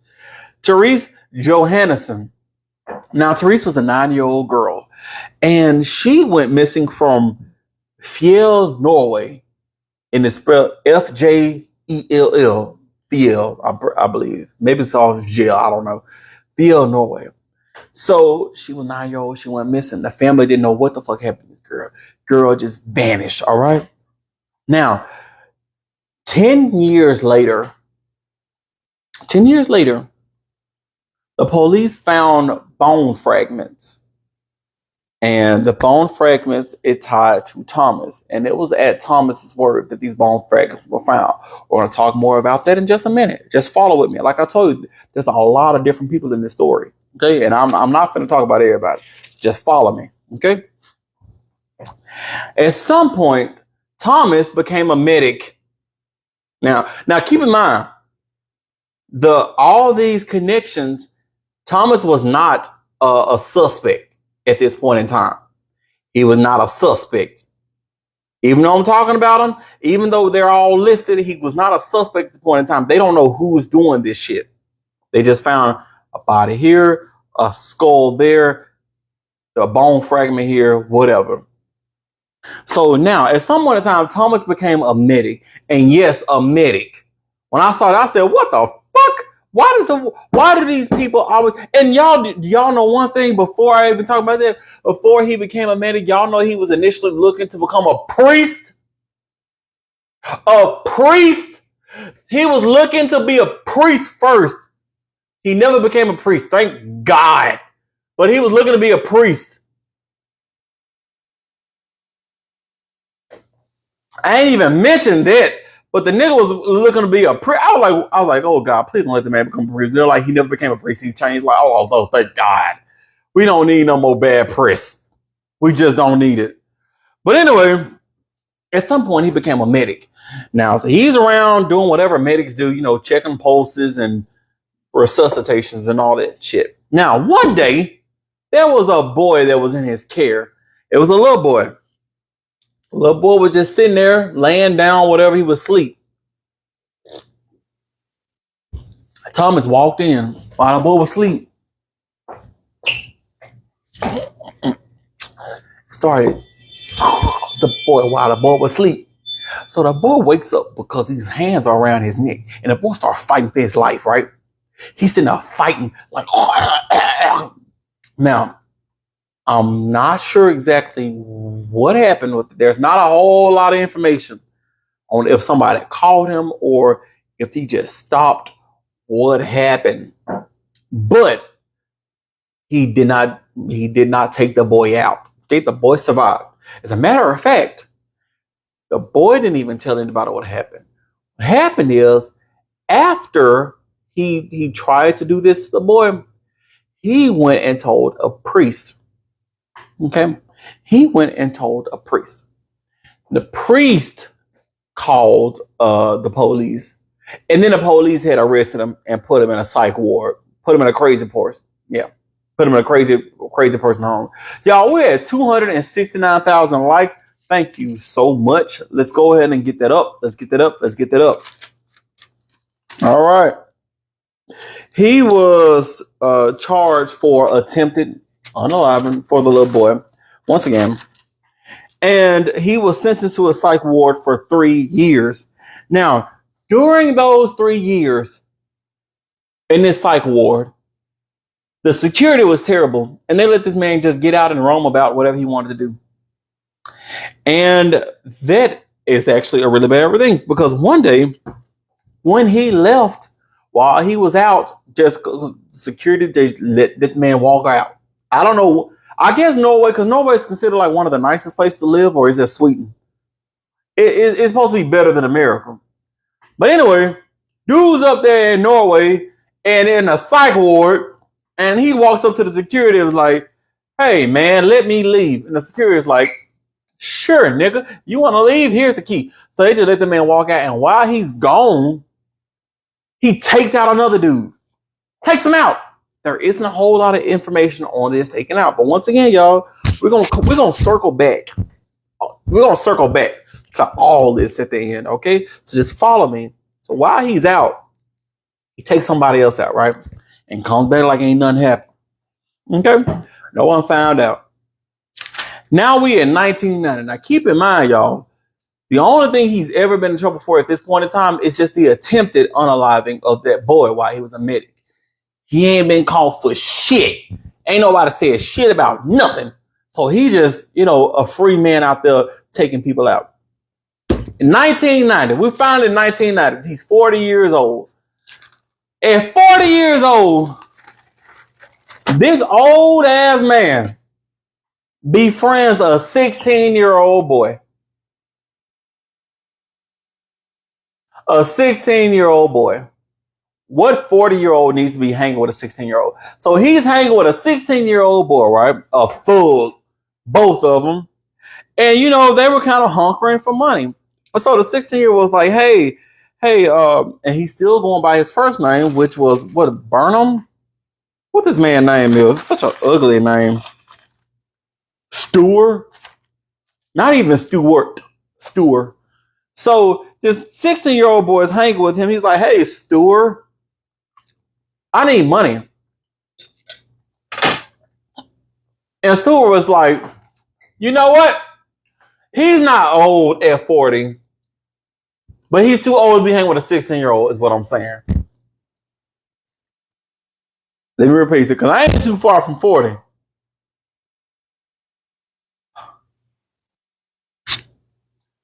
He's just too old to be hanging with a 16-year-old. Okay? So, damn yo, Ray.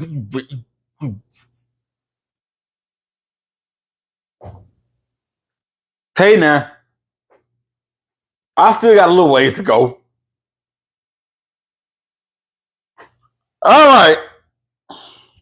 So anyway, he and his 16-year-old boy, the 16-year-old boy was like, hey, Stewart, let's go get some money. And he was like, okay, sure, you 16-year-old kid. What do you want to do for money? And the 16-year-old was like, I don't know, what do you want to do? He was like, okay, we can go rob a bank. Sweet. So they started planning robbing a goddamn bank. Now, if you're going to rob a bank, you want to know the bank that you're robbing because you want to kind of case the joint. You want to make sure you know the exits. You want to know the rotation of the security guards. Things like that. I'm not going to give you a full play-by-play. There's a whole bunch of movies about this type of shit. But you want to know. You don't want to choose a bank that you actually go to. You don't want to go to a bank that they know your face. They recognize your voice and your patterns. You don't want to do that. But apparently, Stewart boy over here, he didn't think about that. He was like, I know a great bank we can rob. And the 16-year-old boy, of course, he's going to listen to older man. So they get their shit together and they go rob a bank that he frequents. So when he got to the bank, okay, y'all, he got to the bank. The bank manager is there. And apparently the bank manager's family was there, which, once again, there isn't information on this. But somehow, way, shape, or form, he and this 16-year-old boy holds the bank manager's family hostage. They got them at pew point. They got them at point. And they're like, give us the money or the family gets it. The same thing y'all did to me on last week on this live. But literally, the people at the bank recognize the nigga. And so like, I'm sitting there like, what? Why would you do that? Like, why would you do that?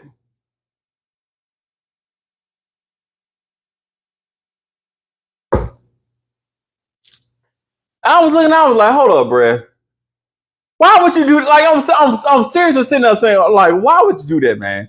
Like your own, you know these people. You know these people. They know you. I know you. You know me. We're a happy family with a great big hug and a kiss from me to you. It's I love you, I love me. Oh, whatever. But like, I was like, why would you do that dumb shit? So they recognized him. The robbery was botched. The police were called, and he was instantly arrested with a 16-year-old boy. Now, when he got arrested, and keep in mind, once again, y'all, police don't know shit about nothing this man has done in the past. They don't know nothing. They don't know nothing. Okay, he was arrested. They had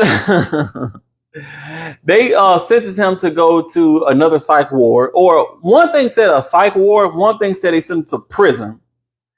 I believe it was actually prison, but once again, y'all, I'll tell you, there was so much information. It was like all jumbled, like there was no timeline on none of this shit. So I was trying my best to piece it together. I believe this time he got sent to a prison.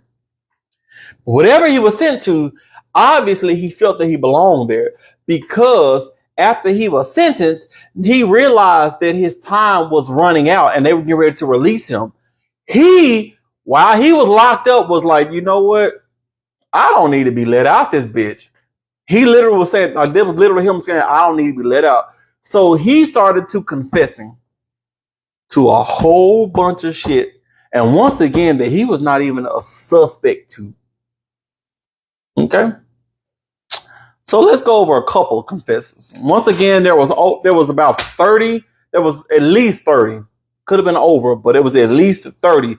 I ain't going through all that shit. We get the picture. But let's start going over some of the confessions, all right? He gave details on over 30 unalivings, right? Now, when he was talking to the police, he was like, oh, when he said he wanted to stay in prison. That's what he was thinking. I want to stay in prison. So he just started jibber jabbering, and he was telling the police like, oh, I did this and I did that. And the police were asking like, okay, prove it. And he started going over details over like unsolved cases and stuff. He was going over details that ain't nobody knew. And so like there were some cases that there were some crimes and the details that they never released to the public, but he was going over. So the police were like, maybe this man did do this shit. Maybe they do this shit. So during their investigation, police gave him, they were going through this recovered memory therapy. I didn't know that was a real thing. But a recovered memory therapy is basically, you will go through they have to be specialized, but you go to these people and they will help you try to get your old memories back. This can be done in a couple of different ways. One of the ways can be like hypnosis. I know y'all have heard about cases where people have used hypnosis to try to remember some stuff like that. They'll go through trauma therapy, stuff like that, try to remember stuff that their mind repressed. Daft Dump, am I late?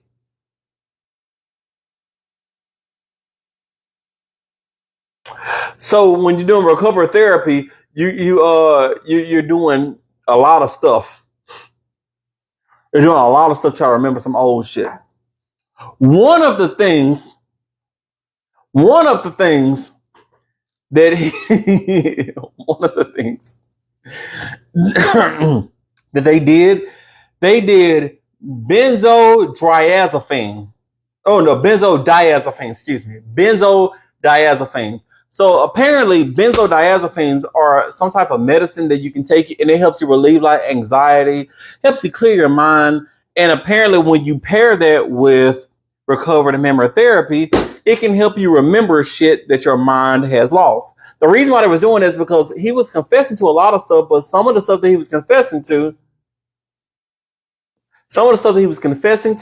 he didn't have quite the full picture of what was happening. So he did this so that he could regain his memory.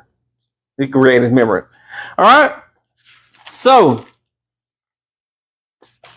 y'all, we getting near the end, y'all. We getting near the end. Confessions. He confessed to 9-year-old Therese Johannesson. He confessed to her. During his confession to her, he had described how he took her. He described a watch that she had on, and he was very specific about this watch. And he described where he had left the body. And so, yeah, the police, they went to where he, described it was like a gravel pit. And the police had found some calf bone, the bone from your calf, from your calf area.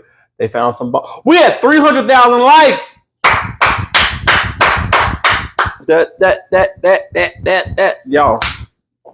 That's what's happening. That's what's happening. I love y'all. I love y'all. Let's get married. It's time for me to get married, anyways.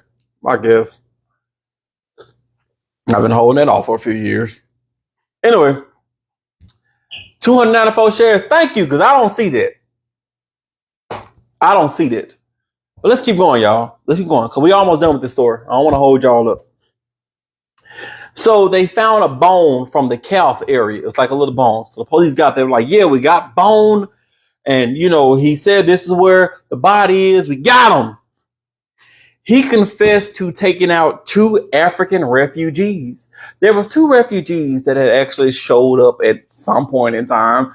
And he saw them and he was like, sure, let me do it. And he took them out. Some of these victims I need to add, including like the little girl, Therese. He did claim that he abused them, if y'all know what I mean. Like the 9-year-old girl. He did claim some stuff like that. Okay. Keep been going. So let's keep going. Let's keep going. He said that he was walking around one day and there was 3 Dutch tourists and he saw them and he was like, man, today is the day. So he took them out too. And of course, with at least one of those, apparently he abused them as well, because he's just a terrible, terrible piece of shit. Okay? There was this Israeli tourist. His name was Yanan Levy. He confessed to taking out Yanan. He told the police where Yanan was, and they went to where Yanan supposedly was, and they found what they believed was a human finger. And they were like, we got him. We got his bitch ass. Now, that was just a few of the 30 plus people that he confessed to. Question that I'm going to ask you. Was any of it true? Was any of it true? I'm going to ask you, was any of it true? I need y'all to answer me. I don't want y'all to go off what I'm saying. I want y'all to really think, because at the end of the day, we don't know. He confessed to over 30. Now, remember, they were doing the recovered memory therapy type shit. And he was telling a whole lot of details that wasn't released to the public, but he also was telling a whole lot of details that simply wasn't true.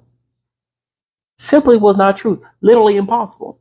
So let's start with his first. Oh, by the way, I forgot to mention to y'all, around the time where he started confessing to everything, this is where he changed his name to Thomas Quick. He took his mother's last name because her last name was Quick. But even though his father's name was Thomas, according to the information I found, he did not use Thomas because of his father. He took Thomas because it was the name of his first victim. Thomas Blomgren, I think was what it was. It was the name of his first victim. That's where he got Thomas Quick from. That's where he changed his name to Thomas Quick. If you look up Thomas Quick, that's where he comes from. But now, his first victim, which was Thomas Blomgren. Remember, he and his 20-something-year-old friend, who was never named, they went to a pleasure garden and they found Thomas, and he convinced Thomas to follow him into the middle of the woods, where he took Thomas out and then stole the man's shirt and then, touched little finger plate down there. He did all that. Okay. He gave dates. He knew exactly when it happened. His sister, because he had 6 siblings, his sister came out and said, that bitch a bald head ass liar. Now the police are like, why do you think he lying? Thomas, and this is solidified, like it's irrefutable. At the time where Thomas was taken out, Thomas Blomgren, this Thomas or Burge, what his name is, I can't remember the man's name is. This dude, he was almost 500 kilometers away on the day of the unaliving. He was at his own confirmation at a church. So they were like, well, maybe it was near the time. They was like, no, we were gone. We were gone. There's literally no way he could have done it. And they was like, okay, well, that's just one. What about the others? 9-year-old Therese Johannesson, the girl that went missing. Remember, he told them it was a gravel pit. They went to the gravel pit. They found a part of the calf bone. Do y'all know what it was? Do y'all know what the calf bone was? Do y'all know what the calf bone was? A dog, a deer, a pig, a dog. No. Y'all, when I read this, I was like, what the y'all, it was literally cardboard.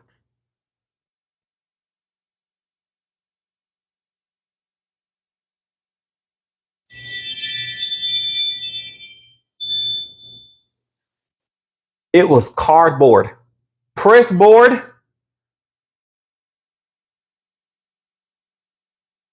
I said, when I read, I was like, wait, it was what? It wasn't even biologic material.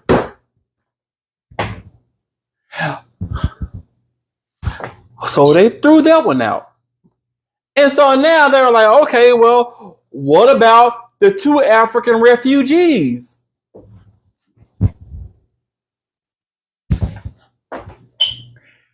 The African refugees were found at another location. They were safe and sound. They didn't have no idea what was going on.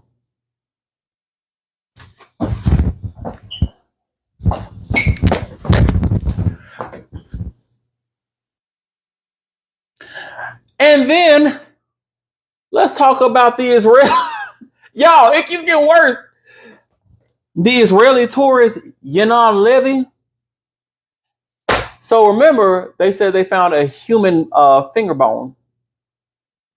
First off, it was never verified if it was actually a finger bone or human. And then, on top of that, they never verified who it belonged to. It never. They're like, we don't know who this is. What? So, his brothers and sisters came forth. Y'all remember all that abuse supposedly that he endured while he was a dwarf? His brothers and sisters said, none of that shit happened. Now, what the fuck is this man talking about? Our daddy never did that shit.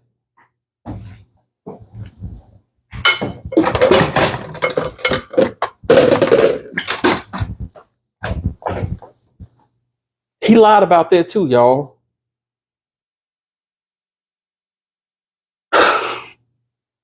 Y'all.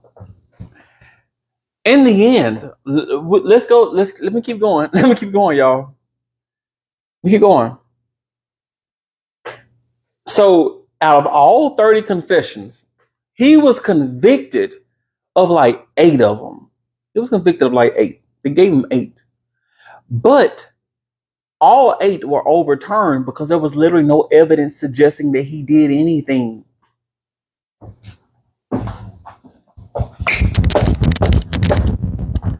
There was no evidence of anything, y'all. They were literally going off of his word. Everything was overturned. And so it became a big thing in the media over there because they were like, did he lie about literally everything? Like, there was some suggestion that he was coerced by the police. Other suggestions, because he said he wanted to stay in jail, that he just made up a bunch of shit. And he was right on a few things, but now at some point in time for court, he stopped showing up for court because he was saying that he was tired of people not believing him. But the thing is, he couldn't prove that he did anything. Either he was so good at his job that he literally left no evidence he did anything. Either he was so good at his job that he literally left no evidence that tied it to him, or the police were so bad at their jobs they couldn't find evidence to connect it to him, or he literally just didn't do it. His siblings called him a pathological liar. His siblings, his own siblings, they said he lies a lot. He's a liar. Something's wrong with him. He's a pathological liar.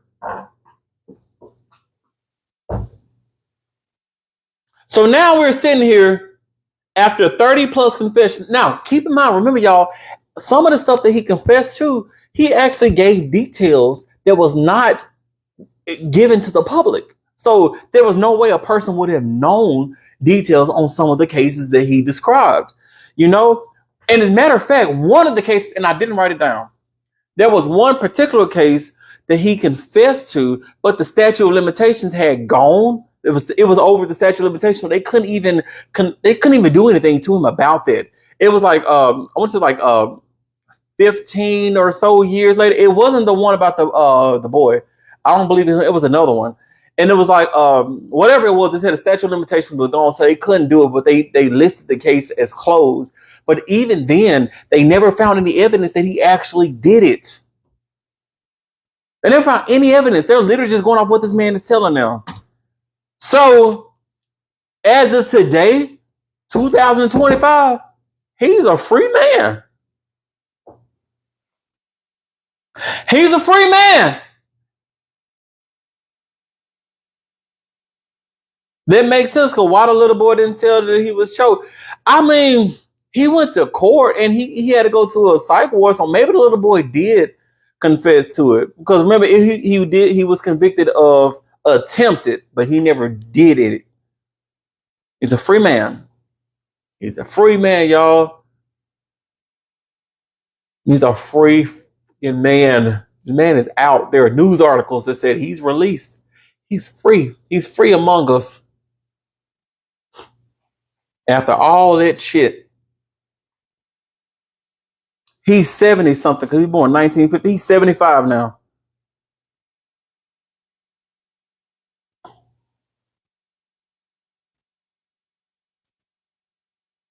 Yep. And that is the conclusion of the second story, you guys. If y'all want to know his name, it is Thomas Quick, or his original name was Stuart Ragnar Bergwall. Stuart Ragnar Bergwall. Hold on.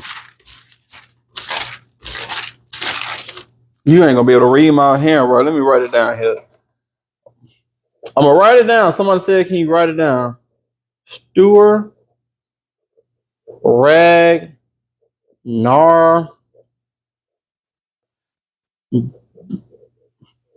Berg.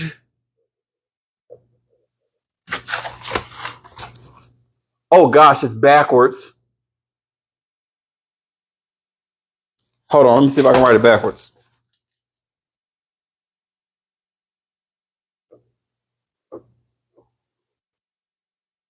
Hold on. Oh, I think I'm doing pretty good.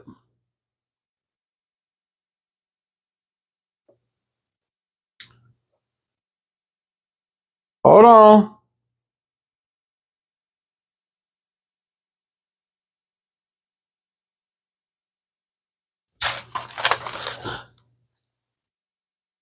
This is it right here. I wrote that. I don't care. And it's a Wall. Looks terrible. That's how you spell it. Stuart Ragnar Bergwall.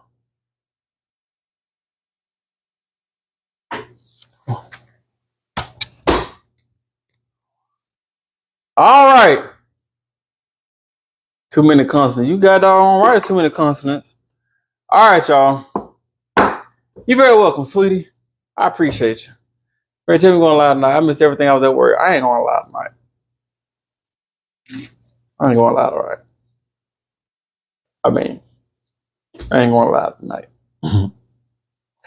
But I know I keep saying I'm going to post everything, y'all. I promise you, as soon as I get off, y'all don't believe me. Y'all don't believe me at all because I ain't did it, and I'm so sorry. And the thing is, I've literally downloaded all of them. I just haven't gotten to YouTube and posted it. And I'm going to do that now.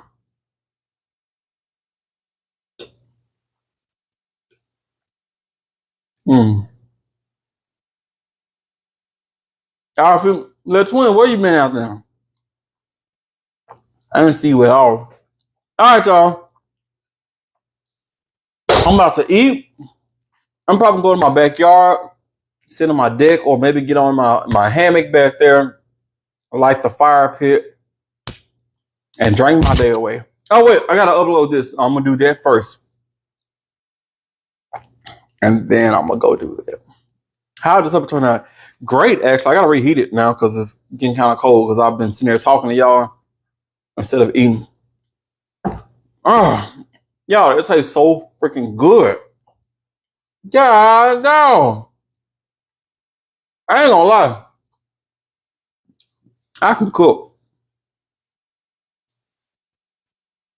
I'm gonna say, can you do a Chicago store next time? We shall see. I'm gonna write it down. And honestly, I may take next week off. Maybe. I said that before and then I came right on here. Because, hold on, let me see. Chicago. No. I ain't gonna lie, because sometimes y'all, I'm just stressing for time. What? New spot? No. I just wanted to cook today. I don't know. I may cook again next week. Yeah, I don't know. Depends. Meal. Do one from Jamaica. Shan said Jamaica. Shan said Jamaica. What time live next week if you're going to do it? 2 p.m., Miss Coco. 2 p.m. Central Standard Time in America. Do 2 stories again. Oh, I can't promise that, Shemaine. I can't promise that. Oh. Someone saying Haiti. I'm going to write these down. I can't even promise 2 stories next week. I cannot. All right. You know what I had to do to get here today? Y'all know what time I got here yesterday? I told y'all I only get 1 day off a week. Okay, so 3 for me. What? 12 p.m. Cali time. You know what? Yeah, I think that is right for Cali time. Knoxville, Tennessee. You know I was in Knoxville a few weeks ago.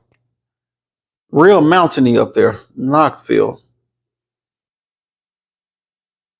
Let's do cooking with Alan more often. Did y'all like me cooking? Do y'all want me to do cooking more? Or do y'all want me back in my other spot more?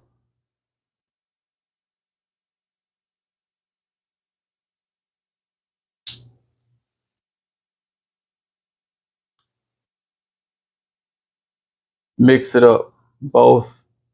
What did you cook? I like the cooking. Cooking was fun. Yes. Cooking. Oh, shit. Oh. Cooking. I missed the cooking. I'm new here. Bling with Brianna. Bring with. Oh, that's a long ass name. Mix it up. Yeah, cooking. Cooking, give us some food, please. Both. Cooking. What you eating? Both. My idea like when you sit, but it was nice to switch up. All right, I think I might switch it up. Some people say kitchen. Some people say mix it up. We'll see. First off, damn, I was finna say something. I lost it.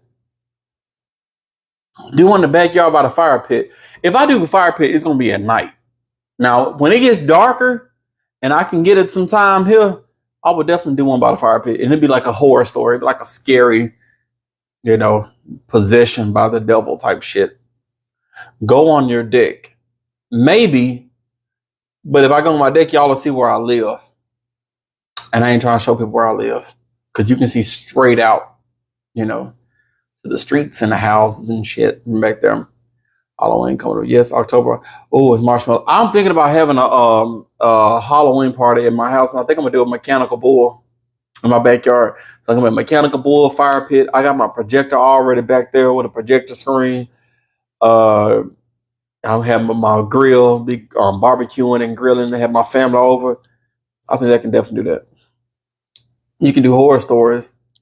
You can't do horror stories. You know what? You're right, because I can't do horror story in my own life. What I look like, I stay by myself, and my lights are off.